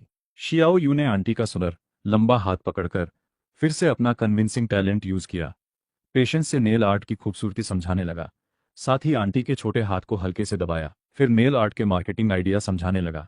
यूजी मई ने अदा से 100 रुपए से ज्यादा पर एक बार फ्री में दूंगी। हेयर ड्रेसर का हाथ छोड़कर फिर से हेयर कट करना शुरू किया। बात करते करते कटिंग पूरी हुई। यूजी मई ने ब्लो ड्रायर से बाल सुखाए। हेयर कट पूरा होने के बाद यूजी मई ने लिन यू से कहा, छोटे गधे, इसलिए तो कहते हैं पढ़े लिखे लोगों का दिमाग तेज होता है। अगर तुम्हारा आइडिया सफल हुआ तो आगे तुम्हारी पूरी फैमिली का हेयर कट फ्री। हाँ। लिन यू मुस्कुराकर सिर हिलाते हुए हाँ बोला। पैसे निकालकर पे करने लगा। यूजी मेई ने मानने से इनकार किया। थोड़ी अदा के साथ लिन यू को बाहर तक छोड़ा। लिन यू रास्ते में मुस्कुराते हुए घर लौट गया, बहुत खुशी में। रीबर्थ के बाद ज्ञान का इस्तेमाल इस तरह भी हो सकता है, ये नया एहसास था। एक दिन सुबह उठकर देखा, जिंदगी में हर जगह खूबसूरती है, क्योंकि लिन यू अभी भी ऑफिस वाला बंदा नहीं है। क्योंकि लिन यू ने फैसला किया है कि वो खुश मन ने माँ के एहसान का शुक्रिया अदा करते हुए माँ से प्यार जताकर बोला, माँ, जियांग सर ने पैर उठाकर एक किकलिन यू के पीछे मारी, घिन से बोली, सीधे बोल सुना। मैं चिढ़ाते हुए मुस्कुराकर बोला, ठीक है माँ। पापा बगल में खुश होकर हंस रहे थे, टिपिकल चाइनीज पापा। मैं फिर भी चिढ़ाते हुए बोला, माँ कल जो बात कही थी सोची क्या? जियांग फेंगिंग ने आंखें बड़ी करके कहा, भाग जाओ पापा के साथ समुंदर जाओ, पूरे दिन कुछ नहीं करते, खाना ही याद रहता है। मैं उदास होकर बोला, पर मन में सोचा मैं जो कह रहा हूँ वो भी जरूरी काम है, इससे ज्यादा सीरियस बात कुछ नहीं हो सकती। अगर मैं मीडिया में चला जाऊं तो दूसरा भाई बहन तुम्हारे साथ रहेगा। सोचकर सांस ली, फिर लॉटरी के बारे में सोचा, जीतेगा या नहीं, हार गया तो भी जान नहीं जाएगी, तो शुरुआती पूंजी इकट्ठी हो जाएगी। अगर नहीं जीता तो पहला पैसा मेहनत से कमाना होगा, मैं जीतने पर मेहनत करनी पड़ेगी। चलो पापा की हेल्प करने जाता हूँ, घर के लिए कुछ कमाऊं, यही गर्व की बात है, यही इज्जत की बात है। पूरा दिन ऐसे ही मेहनत में बीत गया, अच्छी कमाई हुई। छोटे बाजार में सामान बिक गया, टोटल 150 रुपये मिले। पापा के लिए एक बोतल टॉनिक खरीदी, घर लौटा, माँ चूल्हे के पास काम कर रही थी। घर में खाने की खुशबू भरी थी। दिन भर की मेहनत के बाद घर आकर मन और शरीर दोनों को सुकून मिला। टीवी पर श्याओ बिंग झांग शो चल रहा था। मैं ध्यान से देखता रहा। 9 बजे तक टीवी चाइना एजुकेशन चैनल पर बदला, बिस्किट का पैकेट निकाला, सिगरेट जलाई, खामोशी से इंतजार करता रहा। अगर कहूं कि टेंशन नहीं थी तो ये झूठ होगा। किसने सोचा होगा कोई पुरानी जिंदगी में वापस जा सकता है और पहले से पता नंबर पर टिकट खरीद सकता है। एक्साइटमेंट तो होनी ही थी। किसने सोचा होगा कोई वापस जा सकता है। फिर भी ये गारंटी कैसे हो कि लॉटरी नंबर नहीं बदलेंगे। टेंशन तो जरूर थी। मैं एक्साइटेड भी था और टेंशन में भी, बेचैन सा। ड्रॉ शुरू हुआ। पहला रेड नंबर मैच, दूसरा रेड नंबर मैच, तीसरा रेड नंबर भी मैच। मैं ऊपर से शांत था पर दिल अंदर से धक धक कर रहा था। चौथा रेड नंबर भी मैच हुआ, पांचवा रेड नंबर मैच नहीं हुआ। मुझे एक पल के लिए बहुत बुरा लगा। ड्रॉ चलता रहा। छठा रेड नंबर निकलने के बाद मैं अचानक कुर्सी से उछल पड़ा, धीमी आवाज में चिल्लाया, यस। मुझे अंदर से पता था अब बस ये देखना है कि एक थर्ड प्राइज मिलेगा या 200 टिकट का थर्ड प्राइज मिलेगा। ड्रॉ जारी रहा। ब्लू नंबर की बारी आई। ब्लू नंबर सच में बदल गया। सिलसिला 07 से 11 हो गया। हे भगवान, मैं धीमी आवाज में चिल्लाया। मैं बस शांत होकर सिगरेट पीना चाहता था, दिल शांत होने तक। दिल शांत होने के बाद मैंने पेन उठाकर कागज पर तीसरे, चौथे, पांचवे और छठे प्राइज का हिसाब लगाया। कितना मिलेगा, कितने पैसे, हिसाब लगाने के बाद बार बार सरप्राइज होता रहा। लगभग 90 लाख। मैं खुश होकर सोच रहा था जैसे भगवान ने मुझ पर मेहरबानी की हो। पिछली जिंदगी की सैलरी भगवान ने फिर से दे दी, जैसे थोड़ा सा रास्ता खोल दिया। हा। एक्साइटमेंट में पूरी रात सो नहीं पाया। पहली पूंजी जब हाथ लग गई तो असली शुरुआत भी दूर नहीं। मैंने एक बीज लगाया था, आखिर फल मिल गया। आज बहुत बड़ा दिन है। मैं गाते नाचते रहा, आखिर में थकान से सो गया। दूसरे दिन उठा तो लगा हवा में भी। फर्स्ट प्राइज तो नहीं मिला, पर इतना पैसा बहुत समय के लिए काफी था। पहली पूंजी कहलाने लायक तो था ही। नाश्ते के बाद जियांग सर से छुट्टी ली। बहाना बनाया दोस्त के साथ फिंचिंग जाना है, माहौल देखने। 3-5 दिन रहूंगा। माँ की सलाह सुनकर आईडी कार्ड, छोटा बैग और कैप लेकर निकल गया फिंचिंग के लिए। फिंचिंग जाने का रूट था, पहले टाउन जाकर बस पकड़ी, बिंचिंग पहुंचा। बिंचिंग से फिंचिंग ट्रेन या एक्सप्रेस बस से करीब 5 घंटे में दोपहर 1 बजे काउंटर तक पहुंच गया। रजिस्ट्रेशन डेस्क पर साइन करके कंफर्म किया। बताया गया कोई टैक्स नहीं देनी, चेक मिल गई। आईडी के साथ फोटो लेकर निकल गया। बैंक की दी हुई विंडो पर पैसे अपने अकाउंट में जमा कर दिए। जाना पहचान स्वाद, सब कुछ बहुत अच्छा लग रहा था। नूडल्स शॉप से निकलकर फिंचिंग यूनिवर्सिटी जाने वाली बस में बैठा। खिड़की वाली सीट चुन, सिर उठाकर बाहर देखा। पिछली जिंदगी का जाना पहचाना दूसरा घर वही था, बिल्कुल वैसा ही। शुरुआत में होश में आने के बाद हमेशा थोड़ा डर रहता था, क्या मैं कुछ अलग हूँ। धीरे धीरे अब सेफ और एक्साइटेड फील होने लगा। यूनिवर्सिटी के पास एक घर खरीदना चाहता था। बेस्ट होगा, वेस्ट गेट वाला, वो शेंगशी अमेजिंग सोसाइटी। उस वक्त नया लॉन्च हुआ था। पिछली जिंदगी में जब नया एडमिशन हुआ था, सामान खरीदने गया था तो सेल्स ऑफिस के सामने बड़ा बैनर लगा था, स्टेज भी बना था। याद है सिर्फ इतना कि एमसी लड़की बहुत सुंदर थी। थोड़ी देर देखता रहा था, इसलिए याद रह गया। वेस्ट गेट पर पहुंचा, पहले डिस्प्ले इमेज देखी, फिर सेल्स गर्ल को देखा। उसने कॉफी लाकर दी, कॉफी पीते हुए उससे बात की। उसका नाम यू हुई था। यू हुई ने प्रोफेशनल स्माइल दी। मुझे देखकर लगा शायद आज डील नहीं होगी। मन में सोचा, जल्दी पूछो, जल्दी बताओ, मुझे बेकार में टाइम मत खराब करो, मुझे अपना खर्चा निकालना है। कॉफी खत्म करके यू हुई की पेशेंस और प्रोफेशनलिज्म देखकर भरोसा बढ़ा। मैंने घर देखने की रिक्वेस्ट की। यू हुई बहुत सहयोग से तैयार हो गई। पूछा कौन से घर देखना है। चाबी तैयार करते हुए मैंने डायरेक्ट प्लान देखकर बोला, यही दोनों दिखा दो। एक 88 स्क्वायर फीट का, एक 140 स्क्वायर फीट का। कंपनी में 1500 रुपए की सैलरी मिले तो अच्छी जॉब है। आखिर में मैंने 140 स्क्वायर फीट वाला घर चुना। अच्छी फिनिशिंग, अप्लायंस शामिल नहीं थे। लॉन्चिंग के समय 20,000 एडवांस देने पर 50,000 की छूट मिल रही थी। मुझे ऊपर का माला शांत लगता है, इसलिए टॉप फ्लोर यानी 11वां फ्लोर चुना। साथ में 50 स्क्वायर मीटर का अटारी भी फ्री में मिल रहा था। कुल कीमत थी 29,50,000। मैंने और यू हुई ने थोड़ी बार्गेनिंग की। यू हुई ने अपने बॉस से रिक्वेस्ट करके हर स्क्वायर फीट पर 100 रुपए कम करवाए, यानी कुल 1,000 और कम हुए। Final price 38 lakh flat. मैंने फुल पेमेंट कर दिया, इतनी कैपेसिटी तो थी ही। सेल्स गर्ल हैरान रह गई। मैंने कार्ड स्वाइप करके चाबी ली। पानी, बिजली और सोसाइटी मेंटेनेंस फीस भरने के बाद सेल्स गर्ल की हैरानी भरी नजरों के बीच ऑफिस से निकल गया। मुझे अपना पहली बार खुद का घर मिल गया, दोनों जिंदगियों का पहला घर, और वो भी फुल पेमेंट के साथ। मैंने इसलिए, अगर आप लोगों ने कभी कॉलेज के बॉयज हॉस्टल में किसी साफ सुथरे रूममेट के साथ रहना अनुभव किया हो तो आप समझ जाएंगे कई लोगों के साथ साफ सफाई रखना मुश्किल होता है। जो समझते हैं वो समझते हैं। पिछली जिंदगी में पूर्व ससुर के दिए हुए शादी वाले घर में रहता था, लग्जरी और एकदम क्लीन। अब असली उम्र दोनों जिंदगियां जोड़कर लगभग 54 साल हो गई है। इस उम्र में शांति ज्यादा पसंद है। दूसरी बात, खुद का घर ज्यादा आजादी देता है, अपने काम धंधे में डिस्टर्बेंस नहीं होता। तीसरी बात, इस वक्त प्रॉपर्टी के दाम कम है, ज्यादा घर लेने पर अगर पैसों की जरूरत पड़े तो मॉर्गेज भी कर सकते हैं। इन तीन बातों के अलावा एक गहरी सोच भी थी। मन में खुद से कहा, अगर मैं धोखा दे रहा हूं खुद को तो भी ठीक है। अचानक थकान महसूस हुई। सोचा हॉटपॉट खाने चलूं। पैर दबाने का मन था पर हिलने का मन नहीं था, थक गया था। मर्द की थकान भी अलग होती है। बेड पर लेटकर लगभग तुरंत सो गया। पूरी रात बिना सपने के सोया। इनका साउंड प्रूफिंग कमजोर था, फिर भी इतना थका था कि लेटते ही सो गया। मॉल खुलने के बाद से ही अंदर घूमता रहा, सामान चुनकर, पैसे देकर, डिलीवरी अरेंज करते करते दोपहर हो गई। सब जरूरी सामान खरीद लिया, कुल 1 लाख खर्च हुए। आज रात इनमें नहीं जाऊंगा। नए घर में कुछ कमी हो तो भी शांत और सुकून भरा है। दोपहर में सोचा यूनिवर्सिटी जाकर देखाऊं, फिर मन बदला। अभी 1 महीना बाकी है एडमिशन में, बाद में देख लूंगा, क्योंकि उम्मीद है उस वक्त तक पिछली जिंदगी की पुरानी क्रश से मिलना हो जाएगा। दिल में कई चेहरे और बातें घूमने लगी। अंडरवेयर 15 दिन सीधे तो 15 दिन उल्टा पहनने वाला साधारण लड़का, कंस्ट्रक्शन कंपनी में काम करने वाला वांग है, बाहर से दिखने में बड़ा और जनरस, अंदर से दिलचस्प सोच रखता है। आखिर में जो बचा वो था सबसे ज्यादा याद आने वाला दोस्त, लाओलियू। पिछली जिंदगी में दोनों की दोस्ती सबसे करीबी थी। मेरे होठों पर मुस्कान आ गई।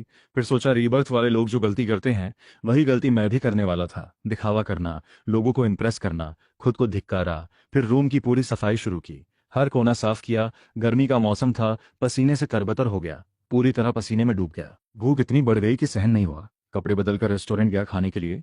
खाना खाने के बाद टाइम चेक किया, रात लंबी थी, नींद आने का मन नहीं था। सोचा गर्म पानी में नहाना ठीक रहेगा। फैसला कर लिया, बाथरूम में गया, कहते हैं ना। पर सुबह सुबह बेंचिंग के लिए निकल गया। फिर बेंचिंग से टाउन पहुंचकर बाइक टैक्सी से घर आया। मैं हॉल के दरवाजे पर पहुंचा ही था, माँ मैं आ गया। जियान सर बाहर आई, बेटे का खुश चेहरा देखकर हल्के से मुस्कुराई। बेटा यूनिवर्सिटी देख आया? बड़ी है, एनवायरनमेंट अच्छा है। मुझे समझ आया माँ को मेरी भविष्य की यूनिवर्सिटी की चिंता है। दिल में गर्माहट महसूस हुई। प्यार से माँ को देखकर बोला, यूनिवर्सिटी बहुत बड़ी है, लगभग 4000 एकड़ में फैली है, अंदर बहुत साफ और सुंदर है। जियांग फेंग बेटी की बात सुनकर शांत हो गई।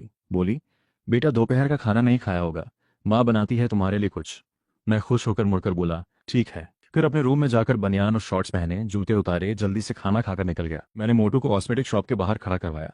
वो अंदर जाकर अपनी माँ के लिए कुछ मेकअप का सामान खरीदने गया, और अपने लिए सनस्क्रीन भी। मुझे चिंता थी कि अगर ज्यादा मोटा रहा तो यूनिवर्सिटी में लड़कियां पसंद नहीं करेंगी। फिर दोनों बारबेक्यू स्टॉल पर पहुंचे, बड़े प्लान बनाने लगे। बातें करते करते मैंने मोटू कंप्यूटर साइंस के फ्यूचर डायरेक्शन के बारे में समझाया। सलाह दी कि प्रोग्रामिंग में एक्सपर्ट बनो, आगे चलकर बहुत पैसे कमाओगे, साथ ही लड़कियों को इम्प्रेस करने में भी बहुत हेल्प मिलेगी। मोटू को बिल्कुल भरोसा नहीं हुआ।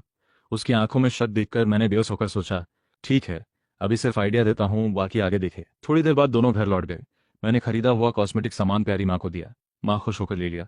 बोली, ज्यादा पैसे बर्बाद मत करना। मैंने मन में सोचा, ये तो हर औरत का स्टैंडर्ड डायलॉग है। दिन ऐसे ही रिपीट होते रहे। हर दिन पापा माँ के चेहरे पर मुस्कान देखकर मन ने खुद से वादा करता, जल्दी मेहनत करके पहली पूंजी इकट्ठी करूंगा, फिर फाइनेंशियल फ्रीडम के बाद पापा माँ के साथ ज्यादा वक्त बिता सकूंगा। नानी से मिलने के बाद मामाओं के घर भी गया। कभी भी रिश्तेदारों से मिलते रहना चाहिए, नहीं तो पड़ोसी से भी कम रिश्ता रह जाता है। नानी के घर एक रात रुका। दूसरे दिन सुबह माँ को लेकर घर वापस आया। फिर से फिशरमैन वाली रूटीन शुरू हो गई। इन दिनों समुद्र में जाने का काम शुरू हो गया था। पापा के साथ टाइमिंग मैच करनी पड़ती। आधी रात 12 बजे समुद्र जाना आम बात थी। वापस आने के बाद जेलीफिश साफ करना, फिर नहाना, खाना, सोना, क्योंकि आधी रात फिर समुद्र जाना है। वजह सिंपल है, ज्वार के साथ टाइमिंग मैच करनी पड़ती है। हाई टाइड में जेलीफिश ज्यादा मिलती है। जेफिश कितनी मिलेगी इसका कोई फिक्स नियम नहीं, मौसम पर डिपेंड करता है। कुछ सालों में ज्यादा मिलती है, कुछ में कम। भगवान की मेहरबानी पर निर्भर करता है। जब माल ज्यादा हो तो इक्विपमेंट भी अच्छा चाहिए, माल ना हो तो कुछ काम नहीं आता। हमारे घर में पहले एक छोटी लकड़ी की नाव थी। पापा कंस्ट्रक्शन साइट पर काम करने जाते थे, देखभाल करने वाला कोई नहीं था, इसलिए जल्दी बेच दी गई। वक्त बहुत तेजी से निकल गया। अब 20 अगस्त आ गया था। इन दिनों जियांग फिंगिंग को महसूस हो रहा था कि मेरे कॉलेज जाने का दिन पास आ रहा है, इसलिए बेटे के साथ और भी प्यार से बात करने लगी। बिना खुद जाने आवाज में नरमी आ गई। मुझे लगा मैं बहुत किस्मत वाला हूँ। जियांग फेंगिंग हर दिन अलग अलग डिश बना कर देती। मैंने माँ के सामने कभी नहीं बताया कि मेरी कुकिंग असल में बहुत खराब है। पिछली जिंदगी में सालों तक हाउस हस्बैंड रहा था। जियांग फेंगिंग मुझे शहर ले जाकर कपड़े खरीदना चाहती थी। मैंने जोर से सिर हिलाकर इनकार किया। माँ, फेंगचेंग में कपड़े और सस्ते हैं, वहां जाकर खुद ले लूंगा। माँ, तुम चिंता मत करो, पैसे बर्बाद नहीं करूंगा। जियांग फेंगी सोचने लगी। पापा माँ दोनों थोड़े नाखुश हुए। मैंने उन्हें दिलासा दिया, पापा माँ, मैं नेशनल डे पर वापस आ जाऊंगा। लिनफू का प्लान था मुझे यूनिवर्सिटी छोड़ने आना। पिछली जिंदगी में पापा ने ही छोड़ा था, पर इस बार मैंने मना कर दिया। कहा मोटू के साथ जाऊंगा। लिनफू मुझे स्टेशन तक छोड़ने आए। पहले से पहुंचे मोटू से मिलकर दोनों बिनचेंग जाने वाली बस में बैठ गए। 1 घंटे बाद एक्सप्रेस बस में बदले। दोपहर 1 बजे फेंगचेंग बस स्टेशन पहुंच गए। बाहर निकलते ही मोटू पूरी तरह खो गया। पहली बार इतनी दूर निकला था। मैंने अच्छे दोस्त को उसकी यूनिवर्सिटी तक छोड़ा। दोनों की यूनिवर्सिटी के बीच बस से करीब 1 घंटा लगता था। मोटू को सेटल कराकर अपने घर वापस आया। खिड़की खोलकर हवा ली, हल्का सा सामान जमाया, नहाया। मन और शरीर दोनों रिलैक्स फील हुए। मोटू को फोन किया, थोड़ी हिदायतें देकर फोन काटा। मन में सोचा पापा बनना आसान काम नहीं है। मैंने अगले दिन के काम प्लान किए। सुबह यूनिवर्सिटी जाकर एडमिशन कराना, बेड बुक करना, फीस और हॉस्टल फीस जमा करना। दोपहर में इलेक्ट्रॉनिक्स मार्केट जाकर कंप्यूटर खरीदना, पास के टेलीकॉम ऑफिस जाकर इंटरनेट कनेक्शन बुक करना। मैगी से एडजस्ट करते हुए जल्दी सो गया। ठीक है, फिंचिंग यूनिवर्सिटी के वेस्ट गेट पर बैग कंधे पर, कैप पहने, मास्क लगाए, अपने पुराने प्यारे कैंपस में दाखिल होने वाला था। मन में कई विचार आ रहे थे। रुककर कैंपस के अंदर देखा, कई जूनियर लड़के दिखे। हैंडसम और स्मार्ट जूनियर लड़के, डेनिश शॉर्ट्स में जूनियर लड़कियां, स्काई ब्लू बेल बॉटम वाली जूनियर लड़कियां। क्यों सब लड़के और लड़कियां ही हैं? कैंपस के गेट पर खड़े होकर सोचा, क्या कभी सोचा था अपना फ्यूचर कैसा होगा? सोना मिले, चांदी मिले, लोहा मिले, या फिर हम मेहनतकश मजदूर ही रहें? हाँ हाँ, हम मजदूर ताकतवर हैं। ये ज्यादातर लोगों की मेहनत की कहानी है। 996, 7 दिन काम, जो बाल झड़ गए, खून में कॉफी का नशा भर गया, छुट्टी तो दूर, रेस्ट की भी हिम्मत नहीं। इस तरह कमाया हुआ पैसा सच में मुश्किल से कमाया जाता है। मैं एक पुरानी फेमस लाइन याद कर रहा था, जॉब करना तो नामुमकिन है। असल में कॉलेज जिंदगी का एक मोड़ है। पढ़ाई से किस्मत बदल सकती है। ये सच मानो दोस्तों, मेहनत करो, बाकी भगवान पर छोड़ दो। पढ़ाई ही आम लोगों के लिए वो रास्ता है जिससे मेहनत से किस्मत बदली जा सकती है।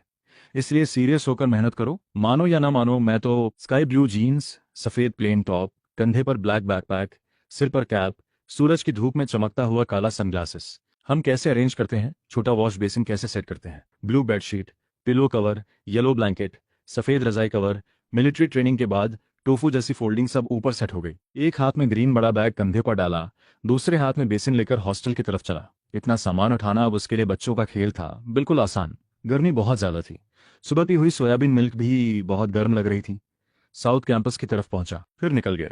मैं एडमिन ऑफिस के पास साउथ कैंपस में क्यों घूम रहा था? बिना जल्दबाजी के, कह सकते हैं वो पुरानी यादों की हकीकत को वेरीफाई करना चाहता था, आगे आने वाली घटनाओं का अंदाजा लगाने के लिए। या ये भी कह सकते हैं ये एक तरह से पहले से तय किस्मत का इंतजार था, जिसे ना बोलना ही बेहतर था। साफ साफ कहूं तो ये पहले प्यार के इंतजार जैसा था, जो उसके दिल में एक गाना बनकर रहेगा था। भले ही उस लड़की ने करियर को प्रायोरिटी देकर उसे छोड़ दिया था, पर पहले प्यार का वो कड़वा दर्द फिर से मिलने की चाहत बन गया था। मुझे बेचैन कर रहा था। पिछली रात भी बहुत सोच विचार के बावजूद, जानते हुए भी कि ऐसा नहीं करना चाहिए, फिर भी मन नहीं माना।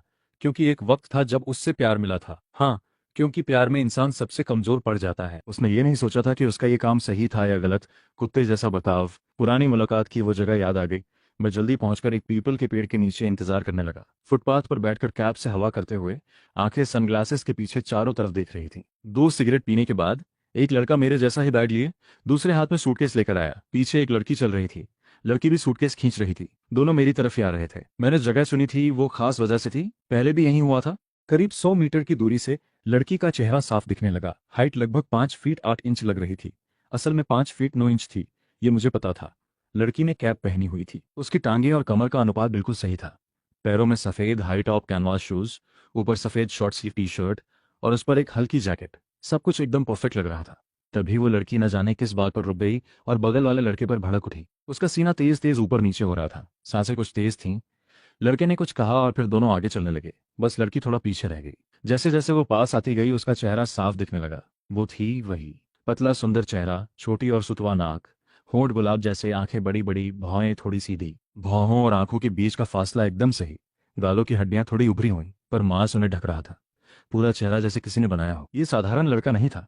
इसे वो ऊंचे लेवल की ट्रिक्स नहीं आती थी। वो दोनों मेरे सामने से गुजरे और आगे बढ़ते रहे। लड़के ने जानबूझकर अपनी स्पीड कम की, जैसे शू का तस्मा ठीक कर रहा हो, और इस बहाने लड़की की तरफ सरक गया। मेरे अंदर गुस्सा उठ रहा था, पर मैंने खुद को रोका। अभी वो मोमेंट नहीं आया था। लड़की को छेड़ा गया तो उसने तुरंत झाड़ दिया। क्या तुझे कोई बीमारी है, मदद के बहाने छेड़ रहा है? लड़के ने कहा, यार सच में गलती से हुआ। वो बोली, ये दूसरी बार है, मैं गाइडेंस रूम में कंप्लेंट करूंगी, तेरा नाम बताऊंगी। लड़का बोला, अरे यार तू मुझे अच्छी लगती है, चल साथ में रहते हैं। लड़की और तेज हो गई, बोली, सामान रख और दफा हो यहाँ से। लड़के को समझ नहीं आया क्या करे। मुस्कुराते हुए मैंने कहा, बस कर, कोई सीधा इंसान स्कूल में ऐसे किसी की मदद नहीं करता। इतना कहते ही मैं उसकी तरफ बढ़ा। लड़का तुरंत दौड़ पड़ा, पर पीछे मुड़कर चिल्लाया, हिम्मत है तो रुको, मैं पत्थर लेकर आता हूँ, देखता हूँ तुम दोनों को। मैंने नाटक करते हुए झुककर जमीन से कुछ उठाने का इशारा किया, बस। लड़का और तेज भाग गया। मैंने बचपन में दादी से सीखी थी ये ट्रिक, पत्थर उठाकर कुत्तों को भगाने की। इंसानों पर भी काम कर गई। हंसते हुए मैं पलटा और उसे देखा। वही पुरानी वो और आज की वो, दोनों धीरे धीरे एक हो रही थी मेरी नजरों में। मैंने सनग्लासेस उतारे, कॉलर पर रखे और उस लड़की की तरफ मुस्कुराया। नमस्ते, मैकेनिकल इंजीनियरिंग का नया स्टूडेंट। इतना कहकर हाथ बढ़ाया। मैंने हल्के से उसकी लंबी उंगलियां छुई और हाथ वापस ले लिया। उसने कहा, नमस्ते, मैं शिंजियाई ब्रॉडकास्टिंग एंड होस्टिंग की नई स्टूडेंट हूँ। फिर बोली, अगर तुम्हें ठीक लगे तो मैं तुम्हें हेल्प के बदले 2 दिन का खाना खिला देती हूँ, कैसा रहेगा? मैंने थोड़ा फॉर्मली मुस्कुराते हुए कहा। शिंजियाई ने थोड़ा सोचा, उस वक्त तय किया कि चांस लेना ठीक रहेगा। बोली, थोड़ी देर पहले शुक्रिया, और अब भी तुम्हें तकलीफ हुई। मैंने हंसते हुए कहा, 2 दिन काफ़ी है, ज़्यादा हुआ तो तुम रोने लगोगी। उस दिन मौसम था शरद ऋतु का, हवा सूखी और ताज़ी, थोड़ी गर्मी भी थी। दोनों करीब 20 मिनट चलते रहे। शिंजियाई ने अपनी हल्की जैकेट उतार ली। मेरे पास उतारने को कुछ नहीं था, हालांकि आगे पीछे दोनों तरफ पसीना था। फिर भी मुझे सब कुछ बहुत अच्छा लग रहा था, खासकर वो जो पास चल रही थी। इस यूनिवर्सिटी का इतिहास पुराना था, जमीन के रास्ते लगभग सभी पुरानी स्टाइल में थे। उस वक्त सबसे खास था सड़क के दोनों तरफ लगे गिंको और चिना के पेड़। अभी पूरी तरह पत्ते नहीं झड़े थे, पर जब मौसम थोड़ा और ठंडा होगा और जैकेट जरूरी होगी, तब दोनों तरफ सोने जैसे पीले पत्तों से भरी सड़क बन जाएगी। मैं चलते चलते शेनजियाई को देख रहा था। पुरानी यादों में उसकी इमेज और आज की वो धीरे धीरे एक होने लगी थी। मैंने सूटकेस और बिस्तर नीचे रखा, थोड़ा बॉडी स्ट्रेच किया। असल में थकान कोई थी नहीं, पसीना जरूर था, पर इस वक्त मेरी स्टामिना सच में बहुत अच्छी थी। शेनजिया ने बैग से एक पानी की बोतल निकाली और मुझे दी। बोली, पहले पानी पियो, सच में शुक्रिया, अकेले मैं ये नहीं उठा पाती, और अभी जो हुआ वो भी। मैंने बोतल खोली और घूंट घूंट पी ली, फिर हंसते हुए बोला, शुक्रिया मत करो, एक पॉसिबिलिटी ये भी है कि मैं सच में तुम्हारा वेट कर रहा था। शेनजिया ने प्लेफुली एक पेपर निकाला और बोली, ये हो सकता है, पर तुम ये कैसे जानते कि मैं तुम्हारा वेट नहीं कर रही थी? दोनों एक दूसरे को देखकर हंस पड़े। शेनजिया खिलखिलाकर हंसी। मैं थोड़ा रुक गया, मन में सोचा शायद वो पहले की तरह अपनी ड्रीम के लिए दूर चली जाएगी, पर मैं ट्राई करना चाहता था, ना करना तो उतना ही बुरा होता। शिनजाई से बातें बढ़ने लगी। धीरे धीरे उसका गार्ड थोड़ा हटा। मुझे देखकर उसे लगा सुंदर, कॉन्फिडेंट, बातों में और हरकतों में अच्छा था, सेफ लगता था। उसे लगता था पैसा सिक्योरिटी देता है, पर मेरे साथ उसे कुछ अलग फील हुआ। शायद किसी लड़की की इंस्टिंक्ट थी कि मैं उसे हर्ट नहीं करूंगा। क्या वो थोड़ी सिक भी थी? शायद नहीं। शिनजाई ने काफी हैंडसम लड़के देखे थे। थोड़ी देर रेस्ट के बाद मैं उसे उत्तर दिशा की तरफ ले गया। दोपहर के 12 बज रहे थे। जब हम NORTH 2 के पास से गुजरे, मैंने उसे बताया, ये मेरी हॉस्टल बिल्डिंग है, तुम यहाँ 1 मिनट रुको, मैं अपना बिस्तर ऊपर रखाता हूँ। शेनजिया ने मुस्कुराते हुए उसका सामान नीचे रख दिया। मैं अपना बिस्तर उठाकर रूम में गया, विंडो के पास वाला अपर बंक चूज किया, सामान रखा। NORTH 1-2 की हॉस्टल वार्डन से बात करके शेनजिया को ऊपर भेजा। देखा कि वो रूम में पहरी थी। मेरी सलाह पर उसने भी वैसी ही विंडो वाली जगह चुनी। थोड़ा सेटल करने में हेल्प की, पर फिर लगा यहाँ ज्यादा रहना ठीक नहीं। बोला, अभी जाता हूँ, कुछ और लेना है, अगर कहीं जाना हो और रास्ता ना पता हो तो कॉल कर लेना। उसने कहा, ठीक है, शुक्रिया। नंबर? वो फ़ोन उस जमाने की लड़कियों की फेवरेट थी, करीब 2000 रुपये में आती थी, छोटी और स्टाइलिश। हमने एक दूसरे का नंबर सेव किया और मैं वहां से निकल आया। शनजिया ने इसे नीचे तक छोड़ा। रास्ते में एक दुकान से मैंने आइस टी की बोतल ली। बिना सोचे गुनगुनाने लगा, फिर खुद ही रुका, ठंडा नहीं पीना चाहिए, अब हेल्थ का ध्यान रखना था। हॉस्टल वापस आया तो रूम में एक लड़का अपना बिस्तर लगा रहा था। उसका चेहरा गोल था, नाक सीधी और उभरी हुई, माथा चौड़ा, रंग गोरा, घनी भौहें, छोटे बाल जो घुंघराले और घने थे। वो भी इसी रूम का हिस्सा था। मैं और किनयांग दोनों ने अपना अपना बिस्तर लगाया, फिर टॉवल और बेसन लेकर वाटर रूम गए, थोड़ा फ्रेश हुए, साफ कपड़े पहने। मैं स्टूल पर बैठकर आराम करने लगा। किनयांग से हल्की फुल्की बातें होती रहीं। तभी नोकिया की क्लासिक रिंगटोन बजी। शिनजाई का कॉल था। मैंने चुपचाप सुना, फिर बोला, ठीक है। उठा और बोला, किन भाई, खाने जा रहा हूँ, तुम्हें साथ नहीं ले जा सकता। चिनलियांग ने हंसते हुए कहा, ठीक है। मैंने याद दिलाया, अपना मेल कार्ड रिचार्ज करना मत भूलना, और नीचे की तरफ चल पड़ा। NORTH 1-2 की तरफ। NORTH 8 के नीचे शेनजियाई मिली। दोनों ने एक दूसरे को देखकर मुस्कुराया। दोपहर का खाना कहाँ खाएंगे? नॉर्थ साइड का तीसरा कैंटीन। चलते चलते मैं उसे नॉर्थ एरिया के बारे में बताने लगा। स्टाफ मील कार्ड में पैसे लोड करता था और हर काउंटर पर कार्ड स्वाइप करके खाना मिलता था। मैं शेनजियाई को अलग अलग फूड काउंटर दिखाने लगा। मैंने 2 प्लेट चावल ली। एक सर्विंग उस जमाने में 4 पैसे की थी। शेनजियाई ने एक मांटू यानी स्टीम्ड बन लिया, 2 पैसे में। मैंने 2 पोर्शन बीफ, एक रेड ब्रेज्ड पोर्क और एक सब्जी ली, सब लाकर 3 रुपए। मीट खाने वालों के लिए ये जगह बढ़िया थी। मैंने बताया, फिगर मेंटेन करना हो तो बीफ खाओ, साथ में श्रिम्प और एग, फैट नहीं बढ़ेगा। जो भी मैंने लिया वो सब शेन जियाई ने अपने कार्ड से पे किया। मुझे कोई इशू नहीं था। टीवी की तरफ वाली सीट ढूंढी और बैठकर उसका वेट किया। शिनजाई सूप लेने गई, वो आई और मैंने खाना शुरू किया। मैंने एक बॉटल खोलकर शिनजियाई को दी, दूसरी खुद उठाई। वो घूंट घूंट पीने लगी। टीवी पर बीजिंग ओलंपिक्स के हाइलाइट्स चल रहे थे। 110 मीटर हर्डल्स देखकर मन भावुक हो गया। रुका नहीं गया, एक घूंट ले ही लिया। थोड़ी देर रेस्ट के बाद सामने बैठे शिनजाई को देखा। उसने डीप ब्लैक फिटेड टॉप पहना था जो उसकी पर्सनैलिटी को और निखार रहा था। जीन्स की हार्डनेस और उसकी नज़ाकत का मिक्स अजीब सुंदर लग रहा था। कभी कभी उसकी खुशबू आ जाती। खाना खाकर पास में एक अच्छी लड़की को देखकर मन में आया, जिंदगी इसी का नाम है। प्यार का आखिर में क्या रूप होता है। मैंने उसकी तरफ देखा और उसी वक्त शिनजाई भी मेरी तरफ देख रही थी। वो काम जारी रख सकती थी, बदले में एक खाना काफी था। शिनजाई जो हम उम्रों के मुकाबले थोड़ी जल्दी मैच्योर हो गई थी, क्योंकि वो छोटी उम्र से परफॉर्मेंसेज में हिस्सा लेती रही थी।